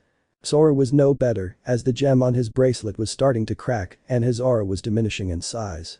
But one thing that didn't change was the intensity of their respective attacks. They didn't want to give in to each other. They believed that there should only be one winner. So with all their willpower, they increased the power of their attacks. The clash between energies grew, making it more devastating and dangerous for both. Now they wanted to win even more. Sora at Sunji, grrrr, Ooh. No one could hold out any longer. The crash had ended in a gigantic explosion, which devastated everything thousands of miles away. Kaneko. What happened? She asked with clear terror on her face. Rias. That's the direction they went in, she said with a lot of concern in her voice. Everyone had recovered. And they could clearly see the explosion, which turned the entire sky red. Minutes later. There was a huge crater inside that was spewing flames. Inside this, there were both opponents who were in their last stages and practically on the verge of death. Their injuries were severe, and the fact that they had overexerted their bodies at the last second didn't help. Sunji. I already know OCCC can more, he said in an almost unintelligible whisper, and then fell unconscious. Sora was watching the sky. His vision was very blurry. Sora. Hey, I'm broken, was his last thought before also falling unconscious. Chapter 13. Enemu? What was that? Gabriel. The two powers suddenly fell. Michael. Apparently they broke up. Azazel. And that explosion we saw must be proof. Surzich. I hoped Sunji is okay, I can barely feel his presence. The huge dragon was now somewhat impatient. His power control was almost complete, but it was still somewhat slow. Rizavam watched attentively what the dragon was doing. Meanwhile, Poro was just bored. He didn't want to be there, in fact he was considering killing the dragon and continuing with what really mattered to him. Sunji. Cough, he coughed hard, but it caused him a lot of pain. In fact, moving a single finger caused him a lot of pain. He opened his eyes, finding a wine-red ceiling. Shortly after that, memories of the fight he had came to mind. For a moment, the thought that one of the white-haired boy's companions had kidnapped him came to him and scared him. He couldn't move his body without feeling immense pain all over his body. He was vulnerable, and they could do whatever they wanted to him. Or maybe kill him to prevent him from recovering. There were many things that could be done to him in that state. The door to the room opened, or at least that's what it seemed to be heard. The sound of footsteps echoing on the wooden floor confirmed it. The brown-haired man just sighed in resignation, waiting for what they would possibly do to him. "It's good that you woke up, I was starting to worry too much." A female voice spoke, somewhat familiar to him. With difficulty he moved his head in the direction of the owner of the voice. He could see a beautiful kitsune with golden hair, eyes of the same color, wearing a kimono. "Sunji? Who were you?" he asked with some difficulty. Muo pouting. "How could you forget me?" "No, I didn't forget you." The brown-haired boy raised his eyebrow. "When did you see her?" He remembered. It was hard, but he was finally able to remember. "Sunji. Kunu." Having a bit of trouble speaking. The girl smiled happily at him. "Kunu? Yes, that's me." Sunji looked at her strangely. "Why was I so happy?" As far as he remembers, they only spoke once. He didn't even remember her until he remembered, making his head hurt. In fact, she shouldn't remember him either. But one thing he couldn't deny was that he was grateful that it had taken him wherever it had taken him. The yaokai looked at him without blinking, which made him uncomfortable. So to make that awkwardness go away, he decided to talk again. Even if it hurt him. "Sunji. Where are we?" The kitsune didn't like seeing him like this. She wanted to be able to do more for the boy. "But all I could do was take care of him until he gets better." "Kunu?" "At the Gremory mansion. When we arrived at the area where you were, we saw you with someone else. We assumed that was who you were fighting with, so we brought him in for interrogation as well." The teenager just remained silent at the last thing. "If the other guy was here and didn't do anything, you assumed he was in a similar state to you." Hell, it even hurt to breathe. "Sunji. You and who else?" "Kunu. Those from the Gremory group, Citri and other people more." "Sunji. I understand." Following that, he remembered what he did to increase his power in the fight. He knew very well that what he did was very risky. His body was not used to it at all, in fact it was the first time he had done something like that. Now he was paying the consequences. He hadn't mentioned this to his teacher. It was something he did himself. He planned to use it in training with his master to see if he could help him master it. That is, if it could be mastered. But he could only see that technique as a last resort at that time. He didn't even plan to use it. "Kunu. You're amazing, you know that," she said, bringing the brown-haired boy out of his thoughts. "Sunji, Kunu.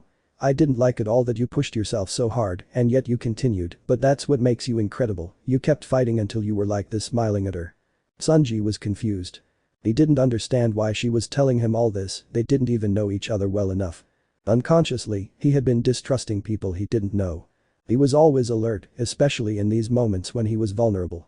When they are in the human world with their master and that demon came to warn them of that danger, he could not see lies in his words because he had felt the power of the danger he mentioned. And the chestnut tree was aware of what was happening to him. That's why he wondered what was wrong with him. But still, somehow the words of the girl who accompanied him comforted him a little. "Kunu. Even so, you shouldn't have." Her expression changed to a serious one. "Are you aware that you could have died?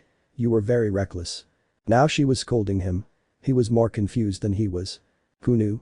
You ended up in this state because of how reckless you were, even Asia had a hard time healing you." "Sunji. What?" Kunu.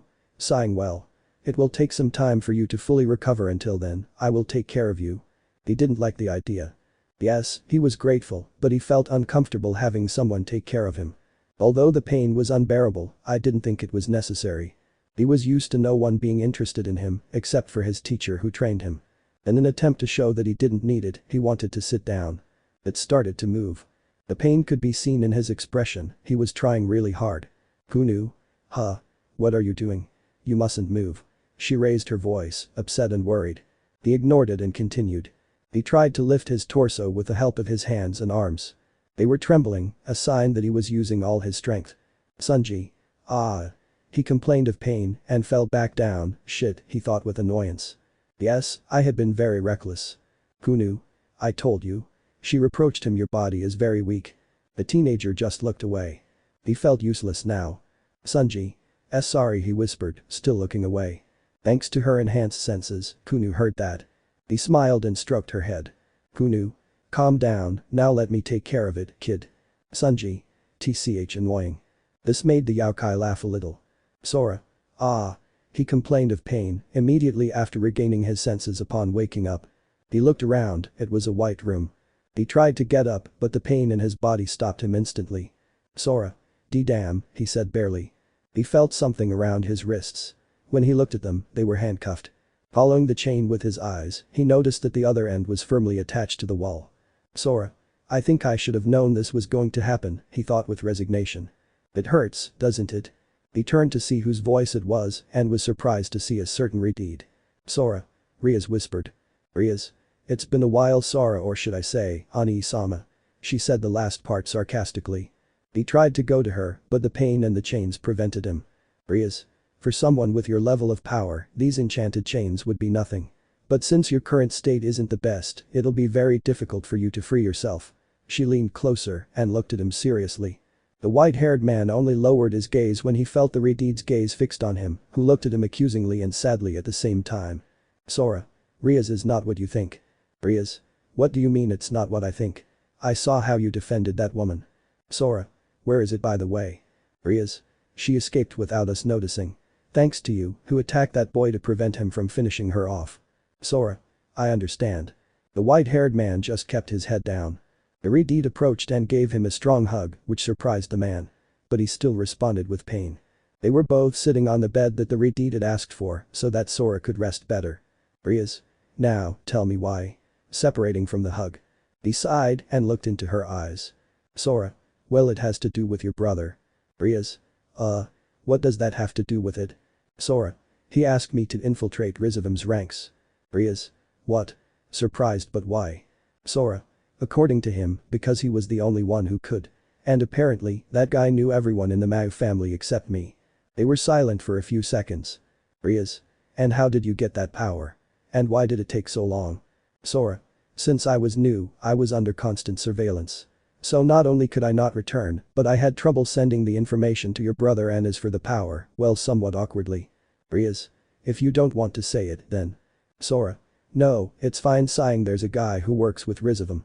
He trained me for being a human. Or so he told me. The training was hellish, but if I wanted to continue with the mission, I had to follow him. Besides, he taught me how to control my Kai. Rias. Who? Sora. What keeps us alive? Like our batteries.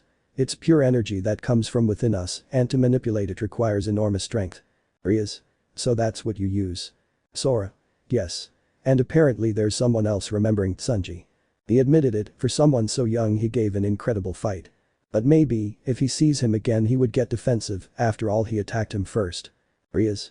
And what is the name of the one who trained you? Sora. His name is Poro. Rias. Huh? Did you say Poro? She asked, remembering that years ago a guy with the same name had interrupted a meeting and fought with Issei. Sora. Do you know him? Redeed proceeded to tell him what happened at that meeting, leaving the white-haired man surprised. Rias. Is it the same one? She asked to be sure. Sora. From the description you gave, it's clearly him. That guy getting serious. Rias. What's going on? Sora. Rias, that guy is very dangerous. More than you think. Rias. Why do you say that? Last time he was at Issei's level. Sora. That was years ago. His control over his power is clearly superior. And not only that, but it's his plans that worry me. Redeed became serious. She was going to ask him that too. Rias. What are you planning? Sora. He didn't tell us the reason. But he plans to open a portal to Doom and bring the monsters. This statement left the woman speechless. Rias. But why would I do something like that? Sora. As I said, he didn't inform us. But we have to stop him. The monsters that attacked the city weren't even half as strong as they were originally. If he brings others from his original dimension, it'll be a very big problem. This made the Redeed nervous. Those who had faced her were very strong, and they came in hordes. And now it turns out that they were not at their original strength. Sora. What happened was just a test. Maybe in a few days or weeks, Poro will carry out his plan and send them to every corner of human and supernatural territory. No world will be saved. Rias. This must be reported immediately, she said very seriously, but her expression changed when she saw the white-haired man's wide-open eyes. She was going to ask what was wrong, but she felt something that terrified her and a pressure that made her fall to her knees. Rias. What is this? She asked with difficulty, her eyes showing great terror. Who knew? Tsunji-kun, she said, grabbing his hand tightly. Her gaze reflected terror, and her body trembled from the same feeling and sensation that was overwhelming her greatly. The brown one, on the other hand, just got very serious. He mentally cursed himself for not being in a condition to fight. He saw the kitsune out of the corner of his eye. I could see his terror. He also felt like he was holding onto his hand tightly. Which made him frown in pain, but he could bear this for now. There was no doubt for both of them. Sunji Sora, is he? Trihexa, Ggroaa. The dragon gave such a powerful roar that it was heard throughout the underworld. The expansive sling of this roar destroyed the mountains that were around it. In the distance, faction leaders covered their ears and closed their eyes tightly. Azazel. He did it. Enemu. This is very bad. Gabriel. Now we have to find a way to seal it. Surzich. It will be very difficult. Now that the beast of the apocalypse had regained control of his power. He was more than ready to do what he had been wanting to do while he was on that label. Destroy. Chapter 14. Rizavum. It's done. Everything will be destroyed, he said with a huge smile, seeing that the beast of the apocalypse was now in perfect condition. Poro listened to him, but said nothing. I just looked at the dragon expressionlessly. He had not yet unleashed his full power. The truth is, that's the only reason I was here, to see his maximum power and to see if Issei was superior or inferior to him.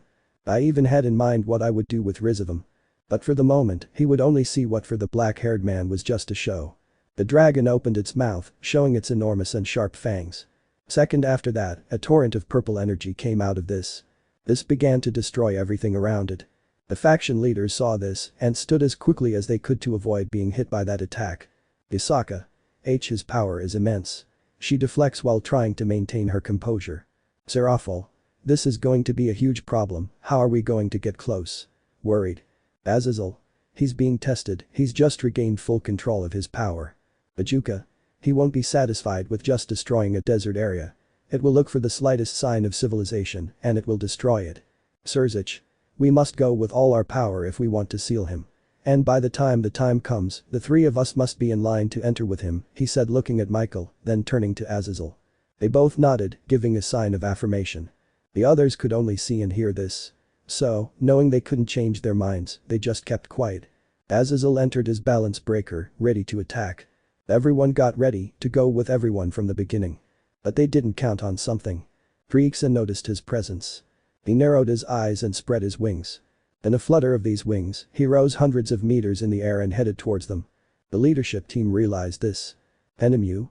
Damn, he's coming towards us. Surzich. Quick, everyone, come together. Making his wings appear. Everyone listened and dispersed. Just in time before the dragon hit the area they were in with an attack.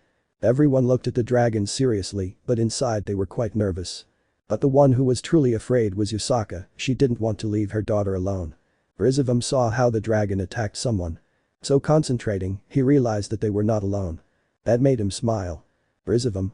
Well, maybe he can entertain himself a little before what's really important, he said, believing that the dark-haired man was listening to him. How wrong I was. Poro sat on a rock and began to think about something else. He didn't care what was happening. In fact, I believed that at some point I would lose my patience and end up killing him. But since it wasn't happening now, he would stay calm. Meanwhile, the Trihexa only attacked the faction leaders with its torrents of energy. These could only be dodged with great difficulty. It moved very fast for being so big. Azazel created a huge magic circle above the dragon's head and from these shot out a shower of large spears of light which exploded upon impact. The smoke from the explosions completely covered the beast's head. When it dissipated, the same dragon was seen without a single scratch. Rather, it made him upset. The black aura appeared around his body. This made his enormous power felt more intensely everywhere. The leaders, being the closest, were very overwhelmed by that power. They had to struggle to avoid falling to the ground. He launched an energy attack from his mouth, heading towards Enemu. Seeing this, she moved away as far as she could with all her strength. The attack did not hit her directly, but it did affect her, sending her flying. He fell heavily on the ground and a crunch could be heard. Enemu. As she screamed in pain, feeling the bone in her arm split in two. Gabriel quickly approached the fallen angel and without saying anything began to heal her. When she was halfway there, another energy attack was heading towards them. Michael saw this and shouted his sister's name. In a desperate act to save her, he stretched his hand in that direction trying to reach her. Enemu and Gabriel watched the attack with fear and closed their eyes tightly. At the last second, Yasaka stood in front of both of them and using all her power, created a barrier. The attack hit the barrier, cracking it. Which made the kitsune put all the magical power she could in order to hold the barrier. He didn't even have the chance to transform. Even putting all her power, the barrier was about to collapse along with her. Fortunately, the attack ended and the barrier disappeared. "Gabriel? Yasaka?" she asked, surprised and worried. The aforementioned could not take it anymore and fell to the ground very weak. "I was almost unconscious." Gabriel, after healing Penemu, quickly went to do the same with the Yokai leader. Serafal, taking advantage of the fact that he was distracted, froze the dragon's legs. With all his power he raised a huge ice pick, pointing at his side to stab him. Unfortunately, the dragon's scales were harder than expected and the ice spike shattered as soon as it touched the dragon's body. Serafal, seeing this, quickly spread her demon wings to get away as quickly as possible from the Trihexa's powerful attack. The laser followed her wherever she went and it was fast, so it was having a hard time getting away. At high speed she was helped by Ajuka, who was able to get her far enough away. Surzich created a sphere of power of destruction in his hand. That sphere contained a large part of his magical power. So he wasted no time and threw it at him. The dragon broke the ice on its legs so it couldn't prepare and received the attack on its face. However, this did nothing. Gabriel created a bow and arrow of light which contained a large portion of his power. He aimed at the right eye and released the arrow. This one at an enormous speed headed towards his eye. Unfortunately this was useless as it did nothing to him. But this served as a distraction so that Odin threw his spear towards the same attacked eye. This time, and thanks to the divine power of the spear, his eye was rendered useless because the spear had been stuck in his eye. Trihexa, grow it. With his paw he tried to apply pressure to stop more blood from coming out. Action that was useless because it only intensified it. Because of this, his power once again raged out of control. This time much more. The leaders were now struggling to breathe. Penemu created a huge spear of light that contained all his power.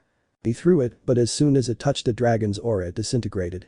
The purple-haired girl fell to the ground on her knees, panting from exhaustion. "Penemu? And no see can't be," she said with frustration. Giving a grunt of rage and pain, he expelled much more power. Ajuka created a large magic circle and with all his power he threw a lightning bolt at it. As he was behind the dragon hit him with its enormous tail, sending him flying. The blow broke several bones and left him on the verge of death. "Surzich? Ajuka?" he shouted, worried about his friend. The dragon tried to step on it but it flew away, causing it to step on the ground and leave the place in tatters. "Surzich? Damn." Landing next to Azazel. "Azazel? Well, he's been cut off for a moment. We should seal him now. Where's Michael?" "Michael? This way." They both turned around and were surprised to see the angel quite injured. "Surzich? But what happened to you?" "Michael? Well, Serafal Dono was dodging his laser, I didn't have time to react and was almost disintegrated. I used most of my energy on a barrier." "Azazel? Well, at least you're alive." "Michael? I heard it was time to seal it." "Azazel? That's right, and remember that you gave the idea, so you can't take it back." "Michael? I don't take it back, it has to be done standing up straight." "Surzich? Good." From a magic circle, he took out a white sphere. "Azazel? You know what to do," bringing his hand closer to the sphere. Without saying anything, the angel did the same. They began to spend all the magical power they had, causing the color of the sphere to change to a bright purple. "Surzich? Let's go." Taking out his demon wings. The other two also did the same. Even though they were in contact with the sphere, they flew off in the direction of the dragon's back. Trihexa felt a sense of danger, so she wanted to turn around and look. But I still couldn't see well. "Michael? We're not getting any closer." Seeing how they were already a few meters away from colliding with the dragon's large back. The beast, already very furious, made its aura grow, causing the other three's skin to begin to burn. "Azazel? There's not much left." He shouted as his armor disintegrated. "Trihexa? That roar not only caused his expensive sling to destroy everything around him, but also sent the three leaders who were already about to fulfill their objective flying. Everything around him burst into flames, the entire sky darkened until it appeared to be night. Gabriel, Penemu and Yasaka stood up with great difficulty. Odin stood next to Ajuka who was breathing heavily. His look was pure shock. "Ajuka? No, it can't be," he whispered. Odin just stayed silent. He had a feeling something else was going to happen. The three women were very scared. They couldn't do anything except damage him a little, and in the process he was healed. They only made him angrier. Apart from the fact that they couldn't seal it, even though they were about to do so. The three leaders on the other hand, allied to the ground. All three were badly injured, with burns on their skin. He was on the verge of unconsciousness, and all they could see was the dragon preparing a lightning bolt from its mouth. Michael. We are lost, he whispered, already resigned. No one could move to avoid it. As soon as it finished charging, Trihexa launched the attack. The bright black ray advanced with the intention of wiping them off the face of the earth. And they couldn't do anything to stop it. Already a few meters away from them, a golden ray counteracted the dragon's, causing it to disappear. Trihexa barely dodged a golden beam, which exploded in the sky, causing it to light up for a few seconds. Issei. That's him, he said expressionlessly while they had their hands raised. He was in front of the three leaders, who, upon seeing him, felt a sense of relief. And not only them, the others were more than happy to see a certain chestnut. Gabriel. Issei, he said, covering his mouth with both hands, and tears of happiness came out of his eyes. Enemu? It was about time, giving a big smile, but a few small tears were showing in it. Auden. Wow, smiling, so this was the feeling I had. Ajuka. We can't declare victory, seriously, we don't know if he can beat him. The old man saw him. He was right, they still couldn't be calm. Auden. You're right, brat. The chestnut under the hand. Issei. He hasn't used all his power yet, he thought, looking at the dragon, who also saw him. The chestnut tree looked at it in such a way that the dragon felt that he had been challenged. The challenge I would accept without hesitation. Rizavam. What?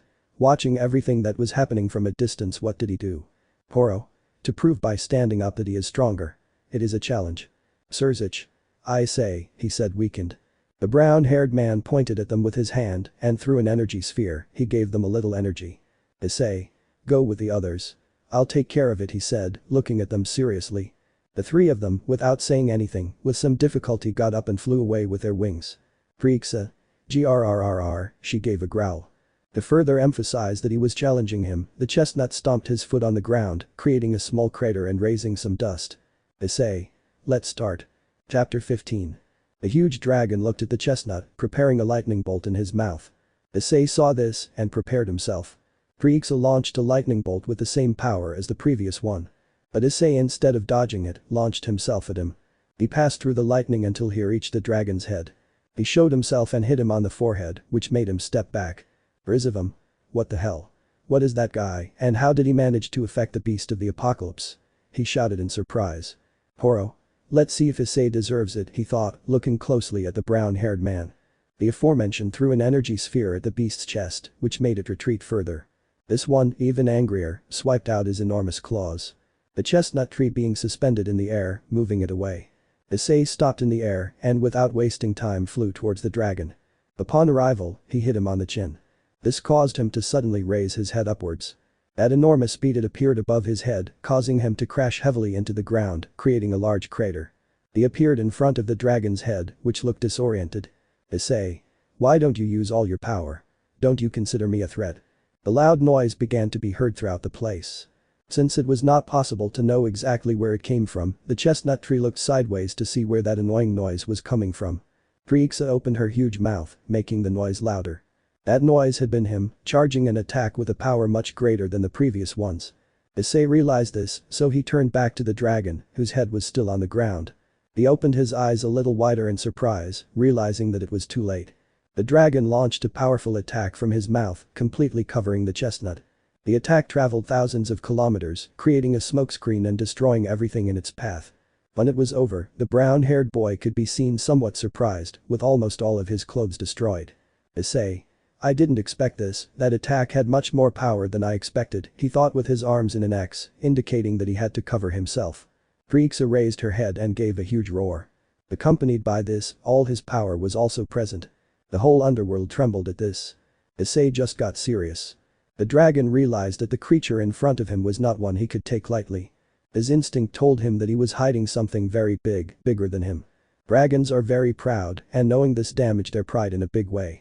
So I would make him use all his power, just like he was doing now. His aura was enormous, bigger than himself. Issei analyzed him with his eyes. Everyone except Poro and the aforementioned were terrified. Gabriel had fainted, so much evil power had been too much for her. Enemu and Seraphil had an expression of total horror, it seemed like their minds would break at any moment. Surzich, Azazel, Michael, Ajuka and Auden were very nervous. Although they tried to hide it. They had never felt such a great and evil power. They were starting to doubt that Issei could do anything against the monster now. Rizavam had a crazy grin. Not only because the dragon's power had affected his mind, but because he now considered that the guy couldn't do anything. Horo, on the other hand, was as if nothing had happened. He had power. There was no doubt about it. He realized he could destroy the world completely if he set his mind to it. If only he wasn't fighting someone with power equal to his own. Issei had felt the full power of the dragon. He was a little surprised to feel what could be layers. But that also served to measure himself. Issei. I guess there's nothing we can do now, he said, returning to his expressionless face. Trihexa stomped her foot on the ground. This broke and lava began to emerge. The entire underworld was the victim of a super earthquake. The territories of demonic families could barely stand, in fact some structures had collapsed. The dragon's eyes turned a very intense fiery red and he saw the brown-haired boy trying to intimidate him. For anyone, that look would have been enough to make their heart explode. But Issei wasn't just anyone.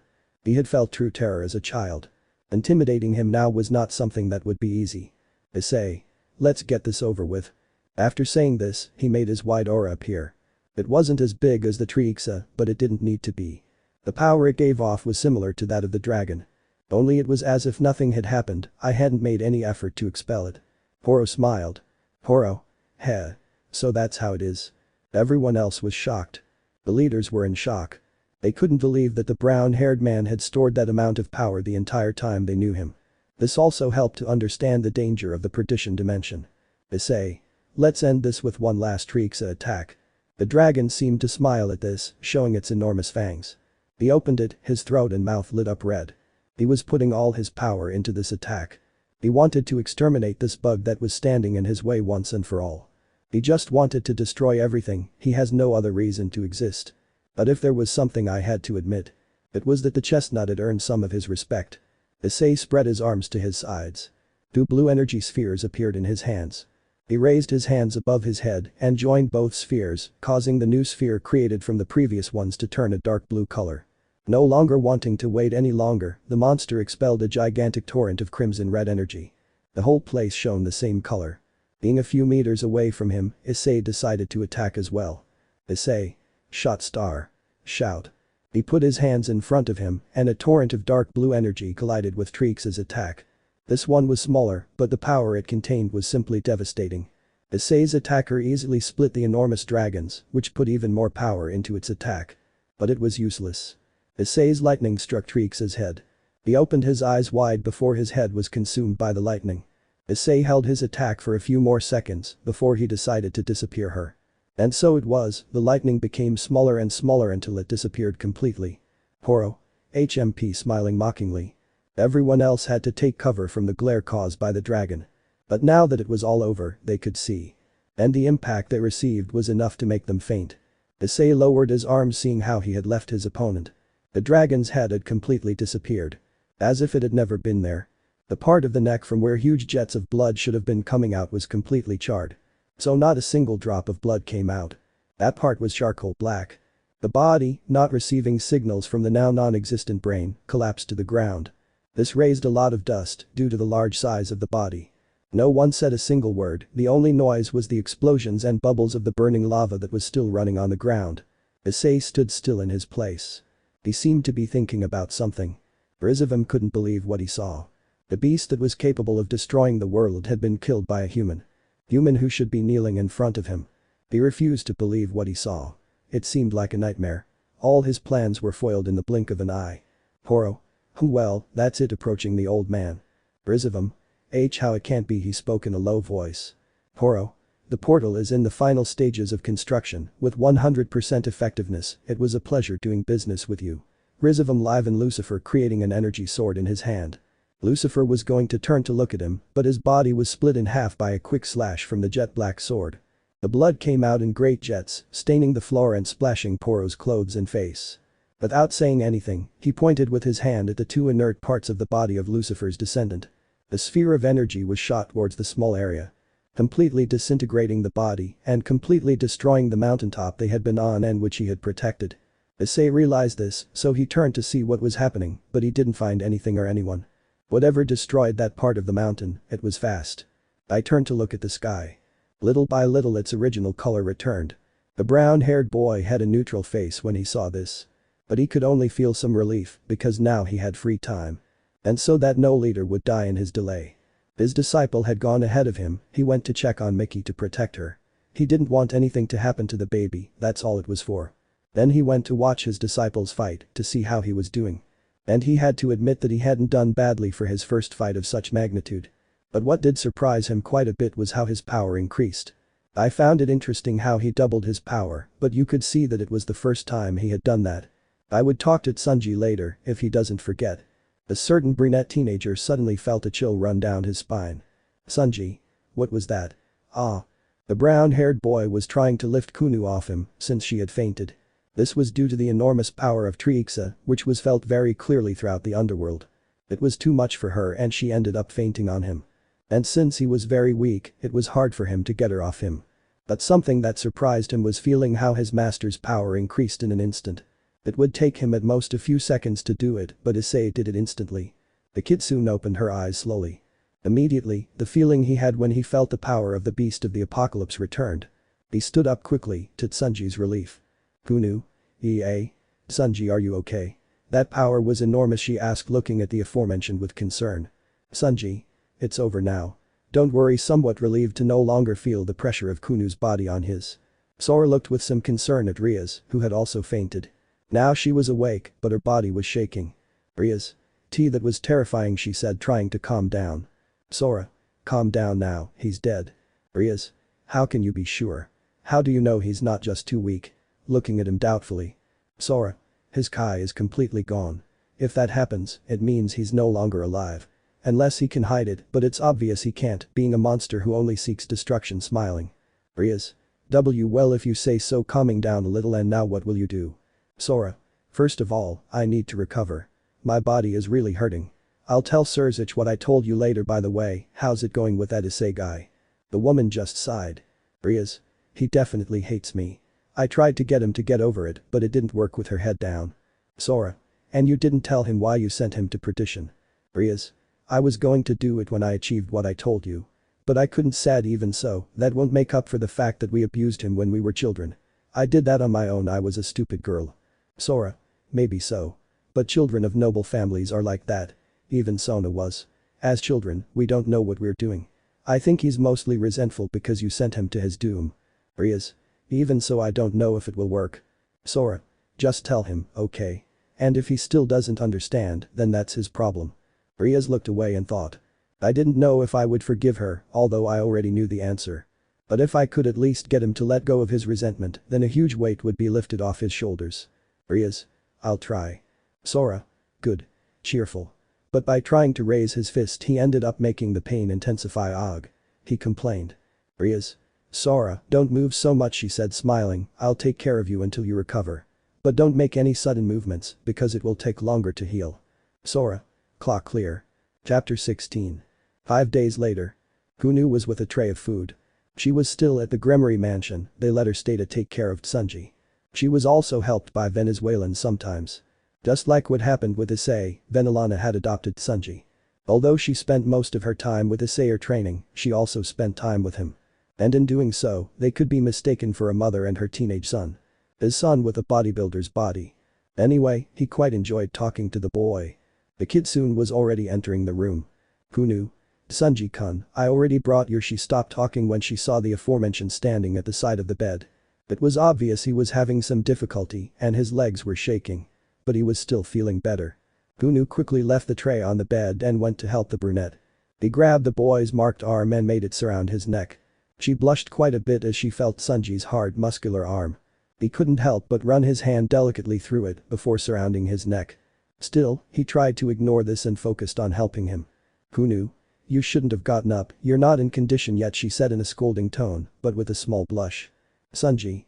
Don't exaggerate now, you won't have to worry so much, he said, standing up and taking his arm away from the girl. Kunu. Don't exaggerate. Tsunji, you can barely stand, go back to bed. The brown-haired man looked at her with a face that said, you dare to give me orders. The blonde realized this, so her gaze darkened and she pointed at the bed. Kunu. Now, he said with a more authoritative tone. Tsunji. With difficulty he climbed onto the bed and lay down on it. It should be noted that the chestnut highlights white sleep pants and a tight black shirt. Needless to say, Kunu herself chose the outfit. The aforementioned gave a smile and brought the tray of food closer. The kid soon grabbed the spoon and with it took a portion of food. Who knew? Issei bringing the spoon closer to the boy's mouth. He was uncomfortable, opened his mouth and took a quick bite. He didn't like being fed like that. A few days ago I would have accepted it because I couldn't move. But now it bothered him, especially because he could now move more freely. Who knew? How are you? With a nice smile. Sunji.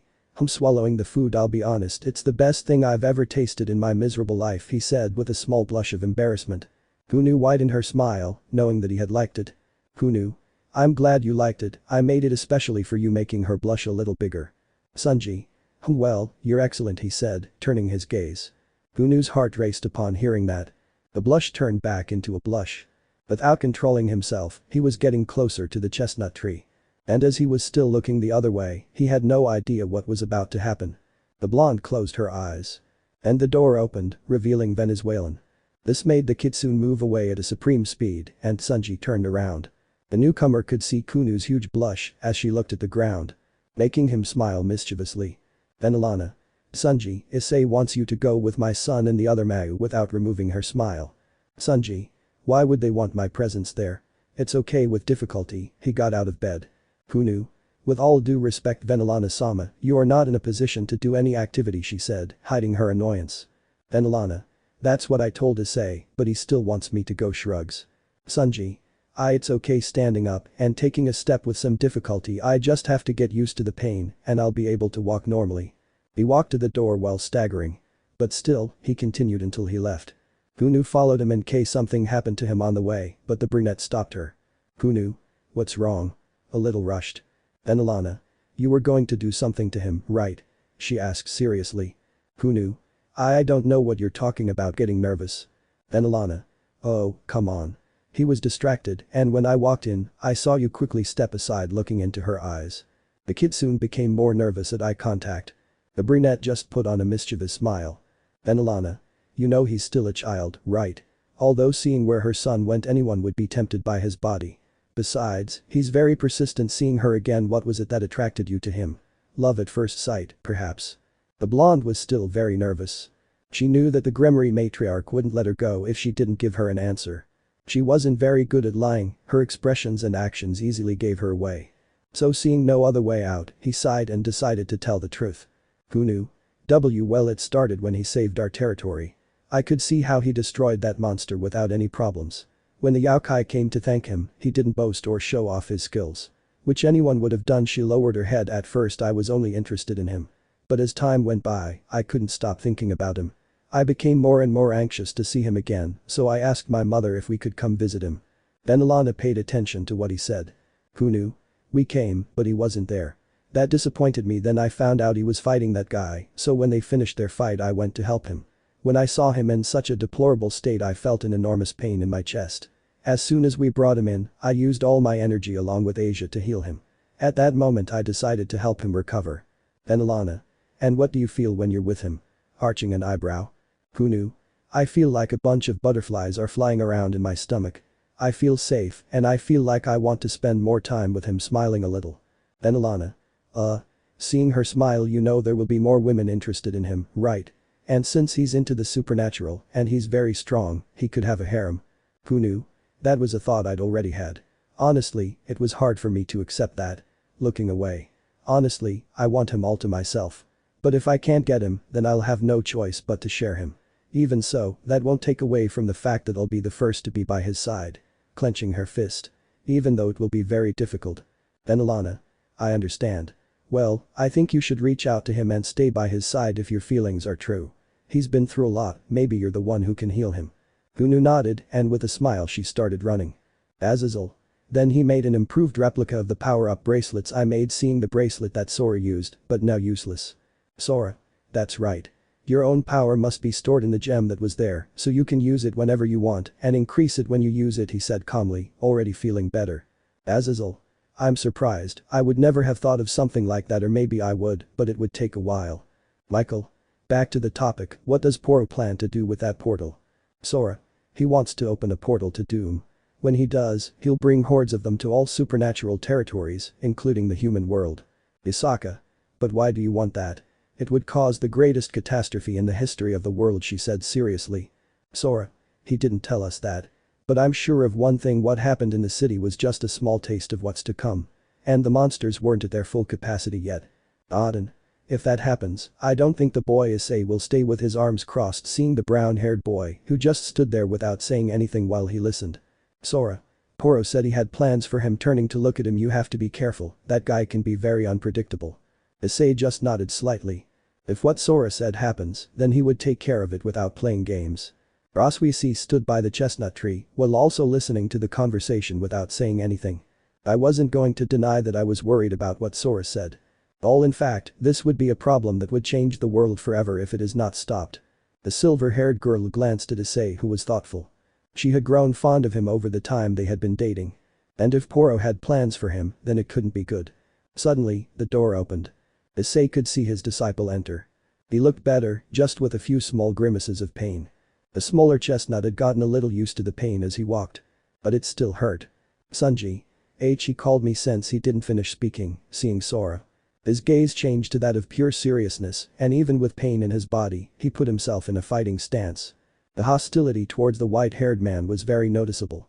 Sanji. What are you doing here? He asked, going on the offensive. Sora.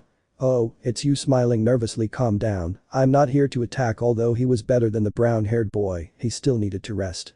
Sanji stood like that for a few seconds, still looking at Sora seriously. With some difficulty, he broke his fighting stance. His master was there and he hadn't done anything. That meant he really had no intention of attacking. But I would keep my guard up in case something were to happen. Gunu appeared behind him, to Yasaka's delight. He hadn't seen his daughter in 5 days. Ajuka. I want to know something. Sanji getting his attention. Sanji. What do you want to know? Ajuka. What did you do to match Sora's power when he used the bracelet? Pointing at the bracelet in Azazel's hands. Everyone paid attention to the answer Sanji would give. It wasn't easy to match that kind of power with a technique or something resembling it. Sanji. Why would anyone know that? Azazel. He wore a power-up bracelet in which his power is stored whenever he wants to use it, doubling the power he already had. But you didn't have one, did you? We want to know what you did to be able to match it. The brown-haired boy thought for a few seconds until he sighed. Sanji.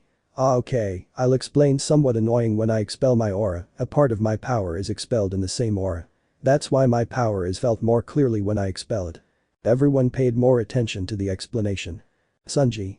What I did was absorb all of my expelled power until I had it all inside my body. That makes my power increase, he said as he sat on a sofa in the room. Or rather, he threw himself down on it, making his body ache. Gunu quickly went to help him. Azazel. Interesting. Writing down everything explained. Sanji. But that isn't easy. Settling himself nicely on the couch. How comfortable, he whispered. Absorbing the power expelled from the aura and the residue it leaves behind is very difficult. I've been practicing it for a long time. Besides being painful to do, or at least at first I think. Our fight was the first time I used it. The pressure from inside the body is too much until you feel like you're going to explode. Issei listened to the explanation with some hidden impression. It would never have occurred to him to do something like that. Normally he would be more attentive to do it himself. But this was something his disciple had created himself. So as a symbol of respect for him, instead of learning it, I would help him control it better. Of course, only if they had time. Sanji noticed Azazel writing it down, so he decided to clear something up. Sanji. I don't know if it works with aura of magical power, it may have some side effect worse than the one I had with my energy. Sora. So it only works with Kai, right? Sanji. With what? Confused. Issei. It turns out that the energy we use is called Kai, and it is the vital energy that every living being has. Sanji. Oh, I understand. If it's life energy, then it must be pure energy that keeps us alive. Sora. Yes, indeed that is. Gabriel. I never thought that life energy could be controlled in that way. Ajuka. I wonder if demons could control it too, or if evil pieces could be made. He said the last part with emotion. He was fascinated by everything that had to do with evil pieces. Sanji. So, that's why they called me? Surzich. No, actually, putting on a disgusted face. Sanji. Ajuka. The elders of the demonic council want to see you, he said, already a little calm.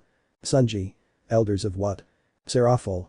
The demon council elders are very ancient demons who wield great authority over the demon faction. They are in charge of determining forced marriages and putting on Surzich's expression. Those who didn't know about the subject were confused, something that Ajuka noticed. Ajuka. The arrogance of those decrepit old men is equal to their seniority.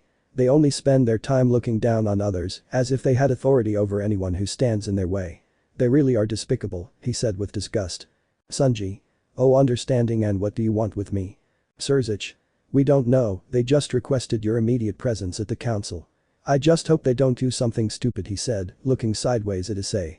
He knew that if they did something to his disciple being in the state he is in now, Issei would attack them without hesitation. And that would cause more chaos than there already was. Sunji. And I have no choice. Surzich. Unfortunately not. If you refuse, they will hunt you down until they find you and force you to have an audience with them, he said seriously. He didn't like those old people at all. In fact, they were unbearable to anyone. And he was sure that the teenager would be upset at that meeting. Sunji. I understand. It would be annoying to run away from them, then I'll have to go. Shrugs. Who knew? Are you sure? You already heard from the mass themselves that they were despicable, she said worriedly. Sunji. Well, being like that, seeing his body, they could catch me off guard. Serafal. Since you're our acquaintance, we'll go too. So whatever they try, we have the obligation to intervene, so don't worry. Smiling at her. Sunji. Ah, well, thank you. The kid soon felt a slight pain in her chest, a sign of jealousy. Yasaka noticed her daughter's pout, making her smile. Serafal. You know, you, Sona-chan, and I could do some cosplay sessions. I have a costume that would look great on you, she said excitedly as she approached the brown-haired boy. Sunji Archer raises his eyebrow in confusion. Involuntarily, Kunu hugged him possessively. Sunji. Ah. He complained of pain, the kid soon had hugged him tightly and roughly. Kunu. Ah, sorry Sunji-kun, she said while separating herself so as not to hurt him. All this was happening while everyone watched with a drop of sweat. Chapter 17. Horo. So Sora was never on our side. Suki. He was a damn infiltrator. Horo. I understand, he said calmly, making the pink-haired girl confused. Suki. Aren't you upset? Horo. Why should I? Suki. Why did the bastard use you to gain power? Isn't it obvious? She asked angrily. Horo. Oh, I'm not mad. Even if he has power, he's still too far from reaching me. In fact, that brat who fought him and you has better control of his kai, pouring himself a glass of whiskey, so I'll just get rid of him. It'll be simple, he commanded his whiskey. Suki. Sighing, well, if you say so. Horo. How are you, by the way? That kid didn't have any mercy on you. Suki. TSK, don't remind me. Annoyed and nervous. Horo noticed this and smiled. Horo. Wow, are you afraid of him? Suki. I don't know what you're talking about, crossing her arms and slowly lowering her head. Horo. You know exactly what I'm talking about. Just remembering the blows he gave you makes you shiver. Like you're doing now. Without realizing it, Suki was shaking a little. Suki. I better go, I'm not going to keep listening to nonsense, she said annoyed and then left Poro's office. Horo. And she was also blushing. Is she a masochist? He thought, somewhat confused. Well, it doesn't matter. Now I have to prepare a few last things. In a huge room, Sunji was in the middle of it. There were also boxes in which noble demons were watching him. The mass who were in a special box. They were alert in case something bad happened. And finally, 4 thrones. On which sat 4 very old demons wearing special robes with decorations. They looked at the chestnut tree as if it were an insect. Sunji was more carefree than anything else. Sunji. So. Did they just call me for show, or what? He said in a neutral tone. The demons began to whisper things about the brown when using that tone with demonic authorities. Old man 1. Watch your words, human. Old man 2. We brought you here for something important. Sunji. And that's. Elder 3. We've been watching you. For a pathetic human, you have a power never seen in someone as young as you. Elder 4. Your skills are something that cannot be wasted for anything in the world. Sunji. I don't like where this is going, he thought. Elder 3. That is why the matriarch of the Ageres clan will make you her servant. In the large door of the room, a woman of good physique, green hair and red eyes that were accompanied by glasses entered. She walked up to Sunji's side. They had a very serious look. At the statement, the brown-haired boy was surprised. Sunji. What? Wait, I'm not going to be anyone's servant, he said, already a little serious. Elder 2. You must understand, that power is simply wasted on a human. If you become a demon, not only will your power increase, but you can also become Miss Agere's fiancé. That last thing surprised the green-haired girl in a big way. Not only were they trying to get someone into their clan, but they also want him to be their fiancé. She was lucky that she was not forced to marry anyone and remained so until she became the matriarch of her family. But now, that privilege was taken away by some decrepit old people. It was no secret that they were despicable. In the stands, those who knew the teenager were surprised by what he had said. Gunu clenched her fists in rage, and her mother tried to calm her down. The Mau looked at the chestnut tree with pity, but if nothing serious happened they could not intervene. Rias saw the elderly with pure hatred, she wanted to kill them.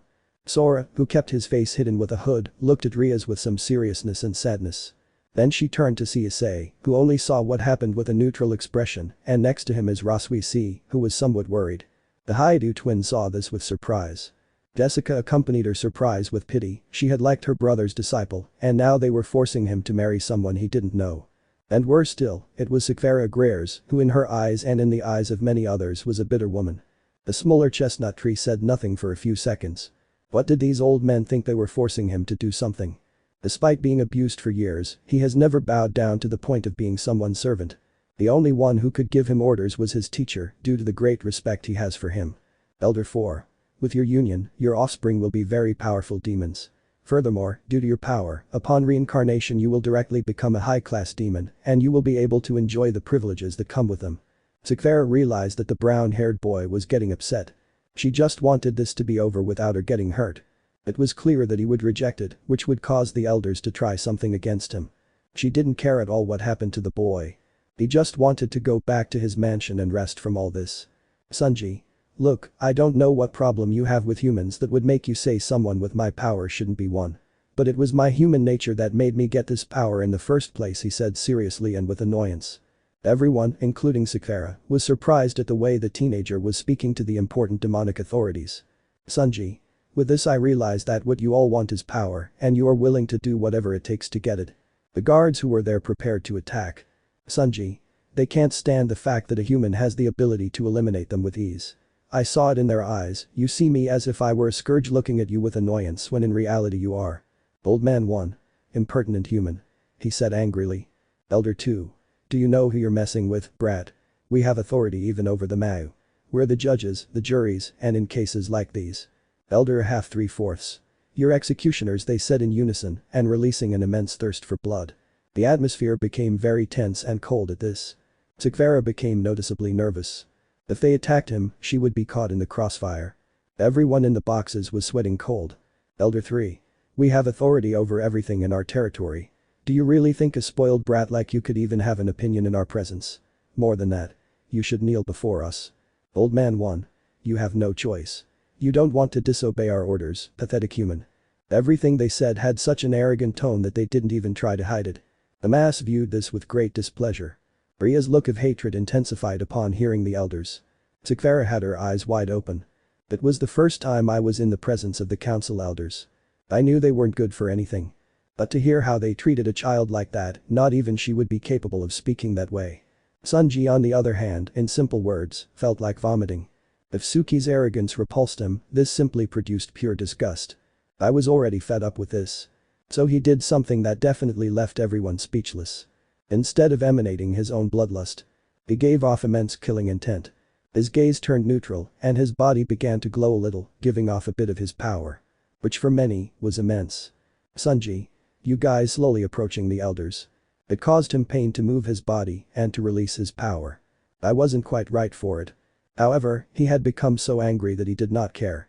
Sanji. Do you think so? That you can intimidate me? Standing closer to the elders, do you think so? That you have authority over me?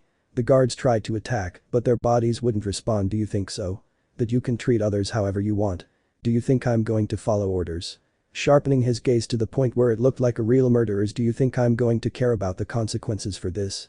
In the boxes, Azazel watched everything as if it were a show, with a smile.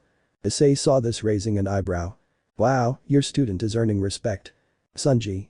You know what? If I want, I can kill them right now. And the consequences for me will be nothing. Every word that came out of the teenager's mouth made the elders lose their temper more and more. Sanji. They say I have no opinion in your presence. Then what I will say will not be an opinion. He rose a little until he was above the elders and lit his wide aura with intensity. I will be clear if at some point after this I hear that you did something against someone I know. Or you sent someone to attack me, smiling sinisterly at them, I will not care if I become an enemy of the demonic faction. I will kill you slowly. I will make you scream for mercy until you can't scream anymore.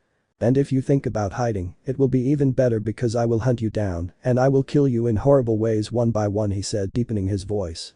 Everyone in the room was more than shocked that human had done something that no one else dared to do except in fantasy. Old man 1. You dare threaten us, damn human. Sanji. Take it as you wish, I already told you. Old man 4. You don't know what we're capable of, brat. The elders tried not to feel intimidated. But it was impossible, they were trembling on their thrones. Sanji. No, I don't know, but if you know what's good for you, you'd better keep it to yourselves. Unless you want me to take what's left of your useless life, the final decision is yours. He turned off his aura and went down to the floor. He turned around and headed for the living room door. At no time did he turn to see Sekiryuutei, whose eyes were wide open as she witnessed how that boy had done something that many did not have the courage to do. Issei in the boxes smiled without anyone noticing. That smile was shared by the mass. That boy had earned his respect and that of many who saw what happened. Gunu, on the other hand, was very surprised. She never thought she would see Sanji act like that. He was usually a calm person. But now he realized that he shouldn't mess with him or make him angry.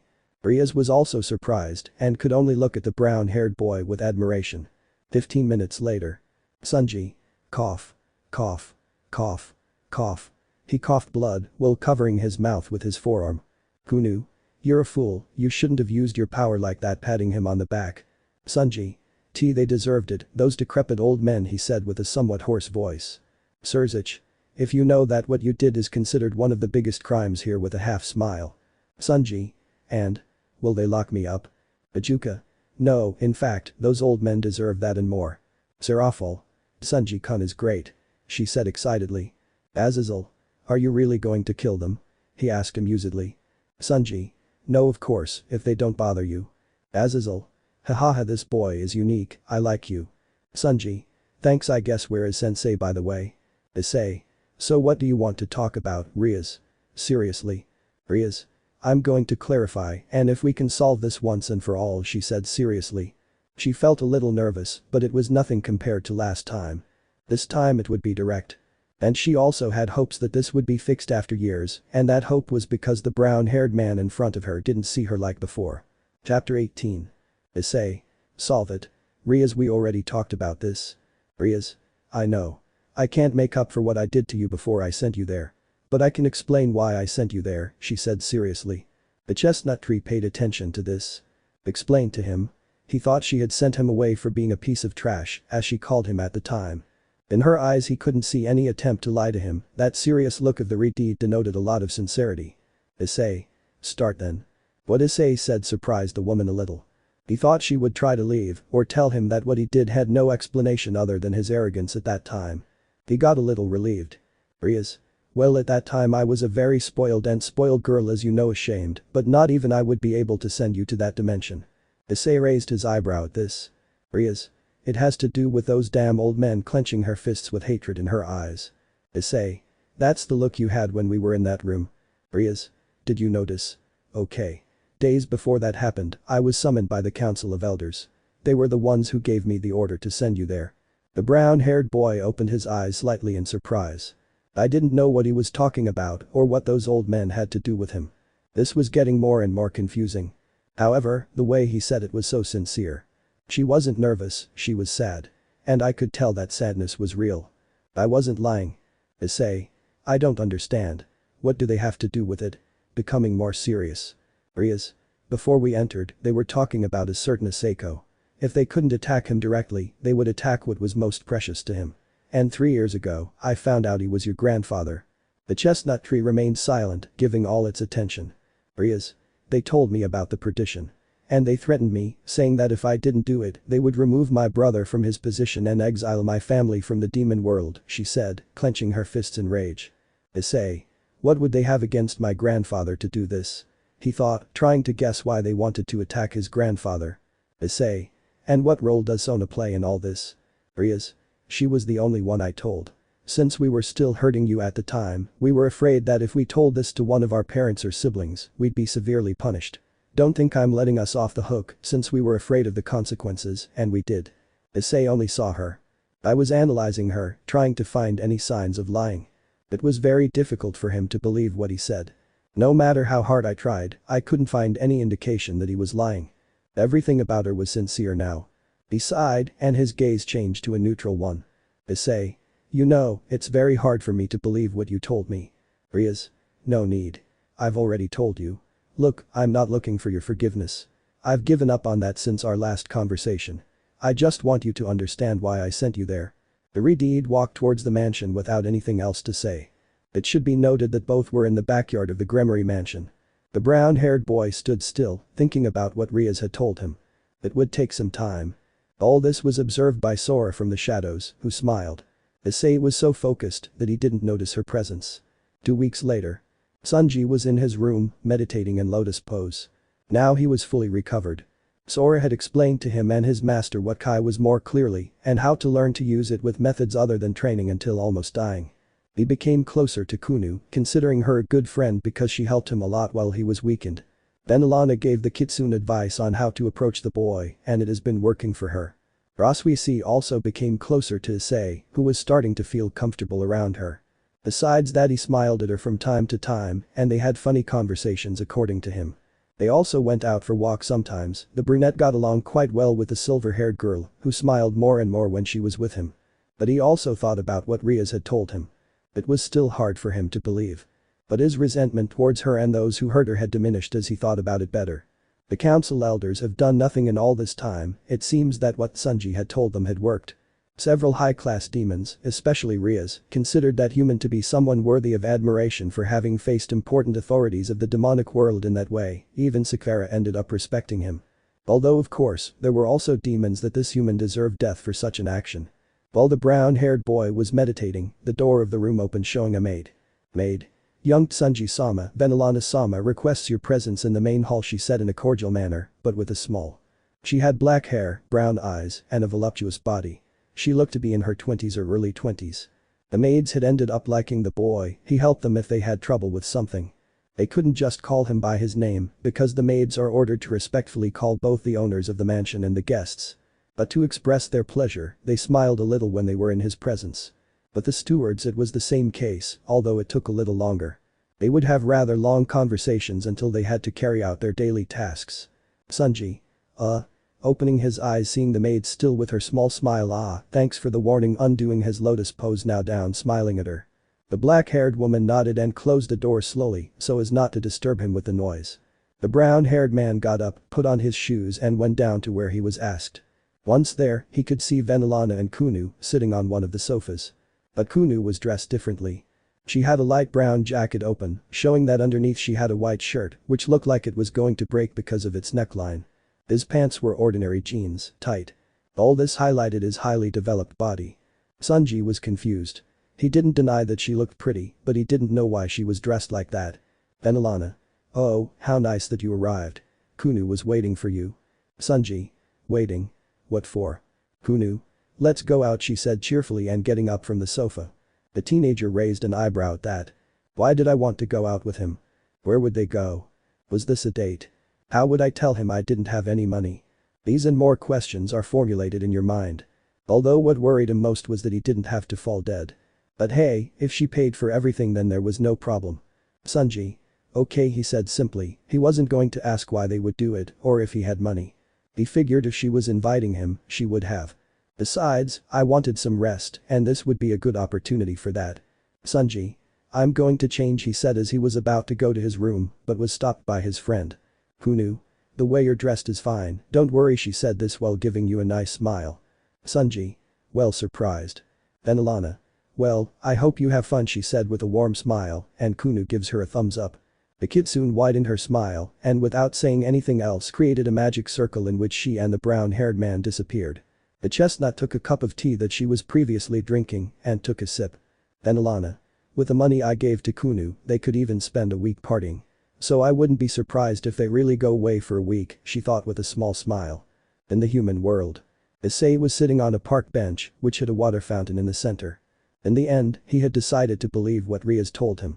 Because, well, what would she gain by lying to him? She implied that the only thing she was forced to do was send him to his doom and that she did everything else on her own. He could have said other things, like that they were controlling his family to mistreat him or that they were even being controlled too. But he didn't say that. His words were sincere. So he decided not to give it any more thought and believe her. "Ross. Sorry for the delay," he said, standing in front of the chestnut tree. She had 2 ice creams, 1 strawberry and 1 lemon. Issei gave him the lemon and sat next to him. The silver-haired girl had been more attached to Issei lately. Ada noticed this and gave him a few days off to spend more time with the chestnut tree. Although of course, he didn't tell him that was why. Issei just hung out with her. He had no idea why the Valkyrie was so close to him, but he didn't care. He liked being with her. More than with other people. Ross. So, can you tell me more about what Kai can do? He had been telling her about what life energy was, with his own experience, and what he had just discovered thanks to Sora. He investigated thoroughly what it was all about. And he discovered that supernatural beings couldn't use Kai, or at least most of them. Those who could use a little of this were the Yaokais, but in a limited way. Once they reached that limit, there was no way they could continue moving forward, no matter how hard they tried. As Sora had said, Kai was completely pure energy. Although that depends on the person's feelings, or their race. Since there can also be evil Kai. The thing is that supernaturals inherit the abilities of their parents, which were mostly magical qualities. If they learned to use Kai, their bodies wouldn't be able to handle it. Especially in demons, light predominates in vital energy. If they tried to free her, they would die instantly as they were vulnerable to the light. On the other hand, humans are born with nothing. Only a few had a sacred gear, which made them superior to an ordinary human. But the others had nothing. Except for one thing in particular. Adaptability. Humans adapted quickly. Not just externally, but internally. This allowed them to be compatible with any type of energy, so they could also use magic. Unfortunately, human adaptability has been declining over time. To such an extent that illnesses that previously didn't even make them feel bad, now made them bedridden for days, or even killed them. He had to spend years in a dimension where the environment was very hostile and he trained in it, so his adaptability was very forced to the point that after a while it was as if nothing happened there. His body became fit enough to be able to use Kai. With Sanji the case was similar. Although I wasn't in the dimension he was in, I was already used to the atmosphere of the city. Therefore, the sudden change of environment in the forests forced their adaptation. Issei. It's actually a bit complicated, there were so many things I could do, I didn't know where to start. A person who can use Kai can increase and decrease their fighting power at will. Their physical abilities also depend on how much Kai they have. The stronger a person becomes, the more Kai they increase. You can feel the presence of people around you, you can create techniques based on energy too, like you saw me use them, he said, then ate some of his ice cream. Ross. That's not all, is it? Issei. No. Ross. Wow, I didn't think humans could have such power on their own, he said with some amazement. Issei. The supernatural has been underestimating humanity for a long time. It's clear that since they see us as if we can only rely on sacred gear, they don't believe that someone with power like ours is human. The Valkyrie was even more astonished by that comment. And she agreed with him. For a long time, supernatural beings look down on humanity, so if a human has an elevated power, they refuse to believe it's one. Even she thought like that until she met Issei. Thanks to him he realized that humans can give more than what the supernaturals believe they can give. He was about to speak, but suddenly his body began to tremble. His eyes widened in total shock. The area they were in began to shake, causing people to become alarmed and begin to run in panic. But that wasn't what mattered, because what I felt. It was a power beyond his imagination. For her it was a power that had no logic whatsoever. Issei opened his eyes in surprise, then became very serious. This was getting very serious. Gunu hugged Sanji's arm tightly.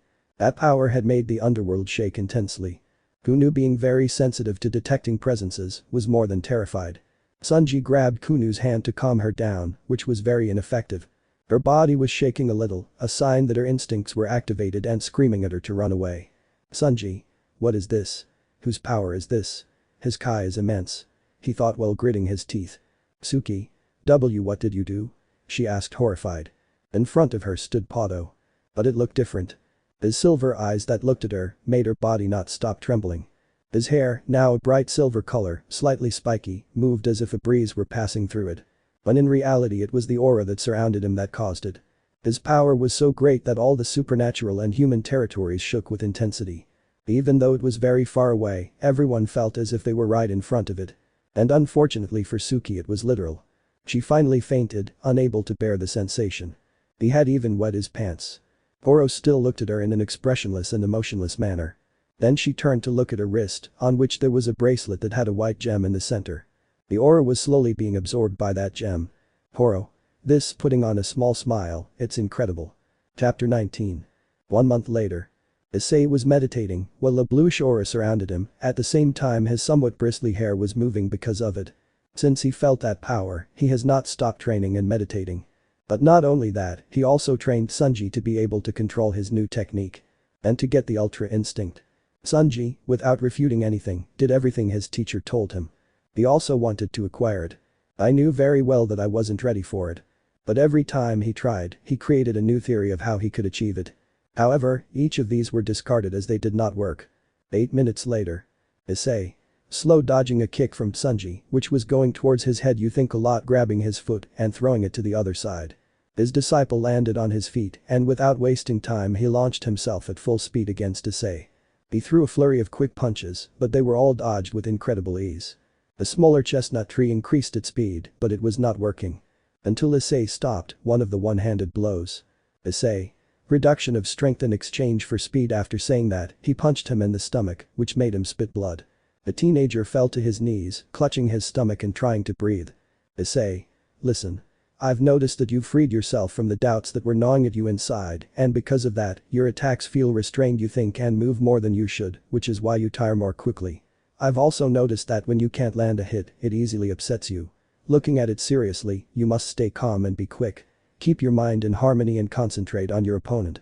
To do that, you must also train your mind, not just your physical body. After finishing speaking, he turned around and left. Sanji, who had listened despite the pain, was left thinking about what his teacher had told him. Issei had been guiding him towards Ultra Instinct from his own experience when he used it. But still, he himself felt that the state he was in was not at his maximum capacity. He trained, meditated, analyzed, but nothing worked. He felt stuck. Maybe the fact that no one except Poro can make him fight Ultra Instinct more extensively is the reason why he can't advance further. He tried to stay in that state as if it were his normal state. But there weren't many results. That was another reason why I wanted Sanji to achieve that state. Both could advance in a beastly manner. But for the moment, I had to do it alone. The chestnut walked back to the Gremory mansion. I would go take a bath and then I would meditate again. Ross. Issei. The silver-haired girl shouted with joy as she left the mansion and ran towards him. Being a little closer, she jumped and hugged him tightly, wrapping her arms around his neck and her legs around his waist.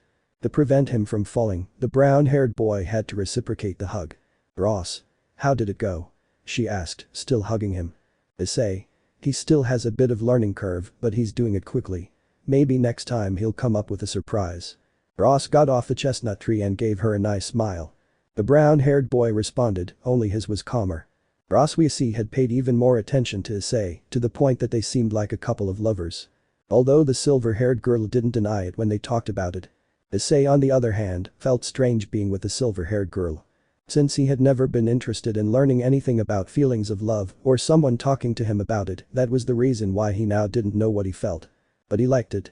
The silver-haired woman had left her position as Valkyrie with Odin's permission, so she could spend more time with her brown-haired girl. She was determined to stay with him. Besides, he didn't pay as much attention to other women as he did to her, which gave her hope. The feelings of both were reciprocated, or at least it could be said. They both started walking towards the mansion, then entering completely. Meanwhile, Sanji had stayed on the ground. The pain had already passed, but what his teacher told him had him thinking. Without saying anything, he decided to meditate. I had another theory on how to acquire Ultra Instinct, and like the others I wasn't sure it would work. His teacher had told him what Poro had told him, that there were 2 ways to achieve that state. One was to deceive yourself and think that you are in an extreme situation where one's life is in danger. And the other was to actually be in a situation like that. But what if those 2 were the only ones they knew? Maybe there could be some other way to acquire it. And he would find her. I would have a mock fight until I found a way. 3 hours later. The sky was darkening, a sign that night was coming. The chestnut tree had not moved from its place in all that time, not a single millimeter. Without realizing it, a small glow surrounded his body, illuminating a small area of the already dark forest. Nothing distracted him, he was very focused. The sensation he felt throughout his body was something he had never felt before.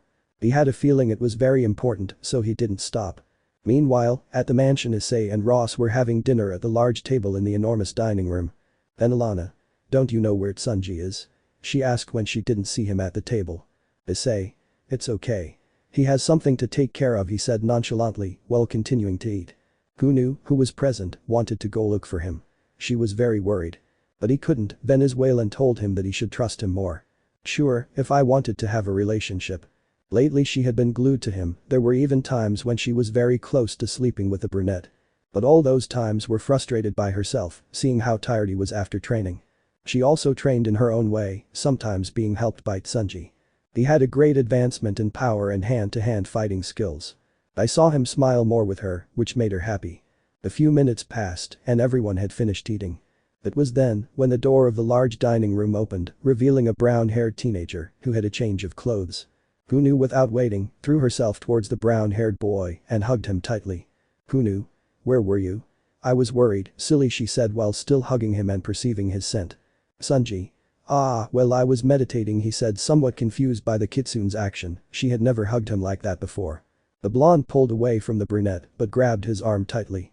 "Tsunji. Sensei, tomorrow we continue the training. I think I have an idea of being able to achieve it," he said seriously, and his teacher nodded. "Ah, hello Ross." "Ross." "Hello Tsunji," with a small smile and making a greeting gesture, which the brunette reciprocated. Kunu sharpened her gaze towards Tsunji and squeezed his arm even tighter. "Tsunji. Seeing his arm being squeezed and then the one who did it, what's wrong? Uncomfortable by the blonde's gaze and feeling some pain in his arm. She looked away annoyed, still squeezing his arm. Venelana saw this amused. Issei wasn't paying attention. And Rossweisse, well. I didn't see them being together very well, after all the kitsune was going to turn 20 and the teenager was 15 years old. The age difference wasn't much, but that didn't mean that Tsunji wasn't still a minor. But he wasn't going to delve too deeply into it. They were supernatural, it's not uncommon for some to be older than their partners. He decided not to think about it anymore and surreptitiously took the hand of the brown-haired man who was at his side. Since he didn't feel anything physical, he didn't notice and continued thinking about other things. Human world. Years before. The young black-haired man and a brown-haired man were sitting on the edge of a mountain while watching the sunset. Both were hurt, I feel the black-haired one was more hurt. "Aseko. Tell me," Poro drawing the attention of the aforementioned, "do you have anything planned for the future?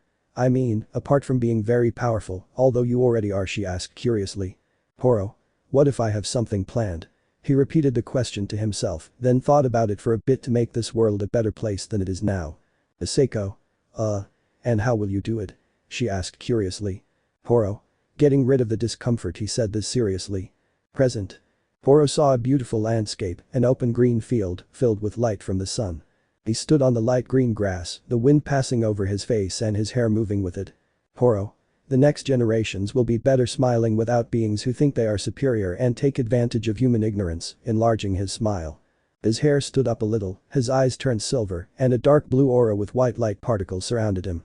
At high speed, it took off upwards. He climbed so high that the sky became completely dark for him. He stopped and turned around, watching the paddle being illuminated by the sun. Poro. "I will make this world a better place than it is now," raising his arms to his sides with superior humans. Better. His aura shot up, causing a blue glow to be seen in the distance and on the ground.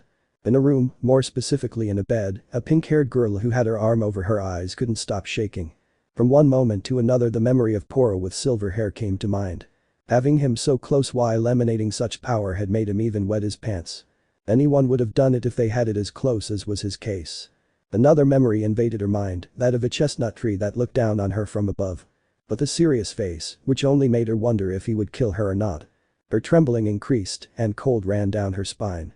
The feeling of fear and adrenaline she felt at that moment made her feel good now. Unlike the fear he felt when Poro transformed, the one he felt with Tsunji was death. And whoever came out of that situation alive. She didn't know why, but everything mentioned above made her smile like crazy. Suki. That boy. He's interesting. She removed her arm from her eyes, showing that her pupils were contracted.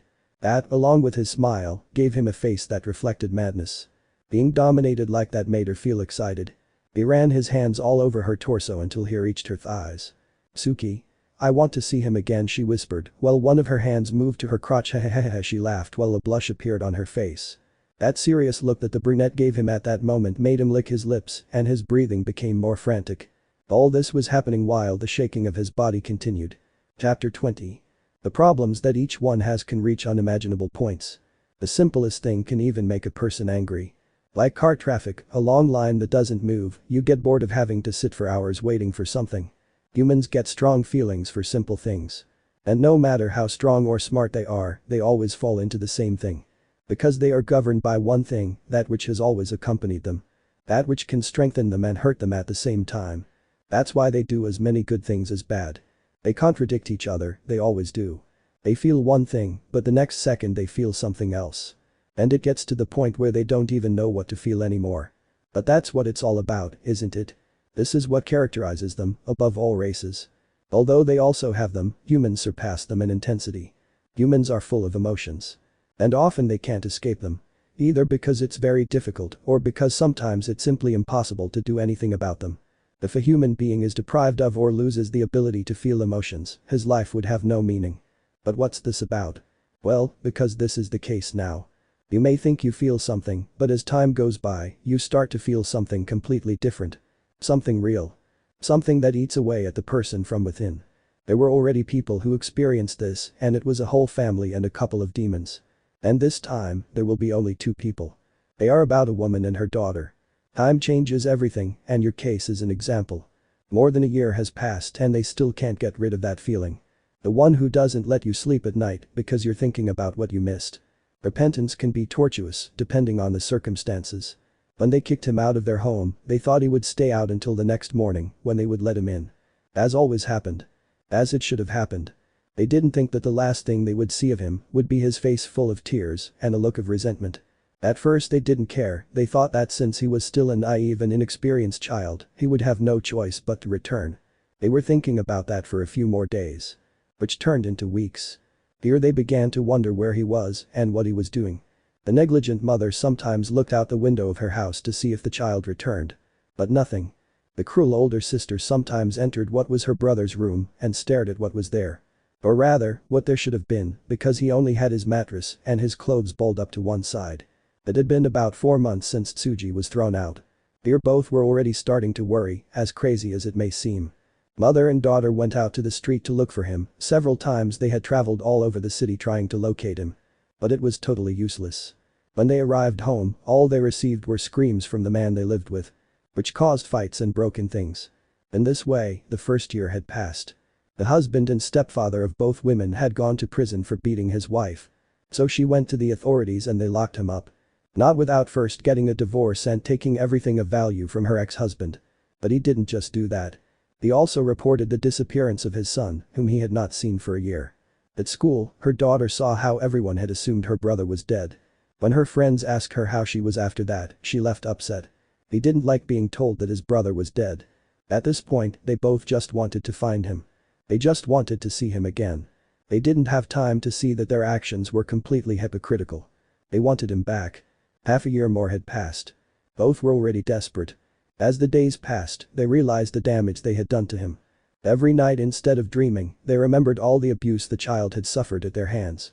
Obviously the most affected was the mother. Every morning I woke up with tears. She looked increasingly depressed and pale. Her daughter spent more time in her brother's room than in her own. This to the point of spending a few nights there. His attitude had also changed. She was no longer the arrogant, conceited, and self-confident girl. Now, she was more quiet and reserved.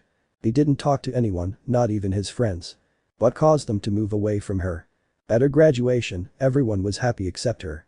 Although her mother congratulated her and was happy about it, she still felt the void that her brother had left. I wanted him to congratulate her too. But deep down, I knew that even if I were with him, it wouldn't be like that. Time passed, and the second year had already passed. By this point, both had already given up. They had done everything they could, but nothing worked. The only thing they could do was fix their old room. They repaired and painted the walls that were worn out. They bought a wardrobe so their clothes weren't always on the floor. They bought a bed and a mattress to get rid of the old one. They also bought a desk, a chair and a lamp. In this way the dirty and worn room had become a room that seemed like it had never been used. The mother knew that this had to be so. He should always have given the best to his son. Even she knew that being called a bad mother would be a disgusting understatement. Now, she hated herself for having hurt her son so much. She hadn't felt such pain since the father of her children had died. What made the aggression towards her child worse? Now, both were having breakfast in the dining room. It was around 6:15 in the morning. Another day had begun in his routine. Where before there had been aggression and mockery towards the younger son, now there was only silence. Neither of them felt like talking. However, this could not continue for long. And the older brunette said, drawing her daughter's attention, who just looked at her, "How are you doing at university?" She mentally slapped herself for that pause. For a moment, she forgot that her eldest daughter was at that stage of her life. The girl looked at her for a few seconds, her eyes swollen. Clear evidence that he had cried. His mother had never asked him anything like that, not even when he was in school. They didn't have much communication. So, asking him how he was doing was a bit of a strange surprise. He didn't know how to answer her question. But he didn't want to keep her waiting. Her mother had enough going through her head without her being rude. She wasn't like that anymore. Well, fine, everything's fine, he said without looking at her directly. The discomfort he saw in his daughter when answering a simple question made him start again. Not only had he been a monster to his youngest son. She had also failed as a mother to her eldest daughter. Oh well, replied the mother, not knowing what else to talk about. His fingers constantly tapped the table, trying to think of what else they could talk about. He had no idea what his daughter would like to talk about, he knew practically nothing about her. He was starting to get desperate, which his daughter noticed. Are you going to do something later? He asked quickly, surprising his mother with a sudden question. Not really, I try to get a job, but nowhere accepts me, he said, lowering his head a little. He had never bothered to even think that he would have to work. That's why I didn't know it would be so difficult. Well, I was thinking that when I get back from college we could go shopping, he said with a small smile. She said, bewildered by the invitation. She had gone shopping before, but never with her daughter. In fact, I had never gone out with her anywhere. Well, if you don't want to, there's no problem. No. It's not that. It's just the first time we've gone out as mother and daughter, she said, somewhat dejectedly. Oh, that's true, but it's better now than never, right? He gave his mother a smile. I couldn't blame her, since she didn't mind going somewhere with her either. Before, she would have been too embarrassed to even imagine herself dating her mother. Right, well, then I'll look forward to our departure, Mitsuki, the woman smiled happily. Mitsuki smiled back, then looked at the time on the clock. And he opened his eyes in surprise. Oh. It's too late. She said, alarmed. He gulped down his coffee and grabbed his backpack. Goodbye, I'll try to come back early, was the last thing he said before opening the door and leaving. The woman had remained silent, watching as her daughter hurriedly left. He just sighed and continued drinking his coffee. She would see what to do in the meantime. Her daughter, on the other hand, had left her house, closing the door in the process. I checked that nothing was being forgotten. Already confirming that I had what it took, I was ready to run away. I'm late, he said with concern. She had been late before, she was known more for that than for her own name. Yes, it was. But I guess it doesn't matter now. Turning to look in several directions frantically, how strange, I heard a voice similar to Tsunji's, he thought, without recognizing his brother who was walking away. I can't get distracted now, or I'll end up at the university, he said, starting to run, although with a distressed face remembering that voice. Fortunately for her, although she had arrived late, it was only by a few minutes.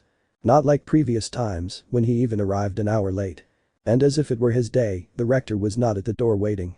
And although she had to convince her teacher to let her into his class, it was no problem for her. Classes passed normally for everyone, as boring as ever. More than one fell asleep. Beyond that, nothing interesting happened to anyone. Except for Mitsuki. When he had time, he thought about the voice he had heard in the morning. It looked like Tsunji's, only a little more serious, he thought, watching children playing in a park he was passing by. I didn't know if I should tell my mother about that. If he did, his day would be ruined, and he already had plans with her. I should leave it for another occasion. I just hope she doesn't get hysterical, he said to himself and continued walking. When he arrived home, he found his mother sitting on a sofa in the living room. She looked different. Well, compared to how it looked before, yes, because it had been fixed. Mom, he said, opening his eyes slightly wider. The older brunette said as she turned to look at her. Oh, you arrived, she smiled at her. This action surprised the girl a little more. He liked his mother's change of attitude. But he couldn't get used to it. Why, you got ready, I stutter a little, not knowing how to react. Oh, well. I didn't have much to do today, so I had time, she replied, somewhat embarrassed. Do I look bad? No, you look amazing. She said, somewhat embarrassed. Well, I'll go upstairs and change, and we'll go out. Could you wait for me? Sure, I'll watch TV in the meantime, he said more calmly. Okay, I promise I won't be long. He spoke with more enthusiasm and quickly went up the stairs to enter his room. 2 hours later. Mitsuki came down from the second floor already changed and more dressed up. I didn't wear makeup as much as I used to, but anyone could tell I didn't need it. When he arrived in the living room, his mother was watching a peculiar cooking program. He didn't know why his mother liked watching an aggressive chef mistreating the contestants and what they prepare. Anyway, that wasn't important.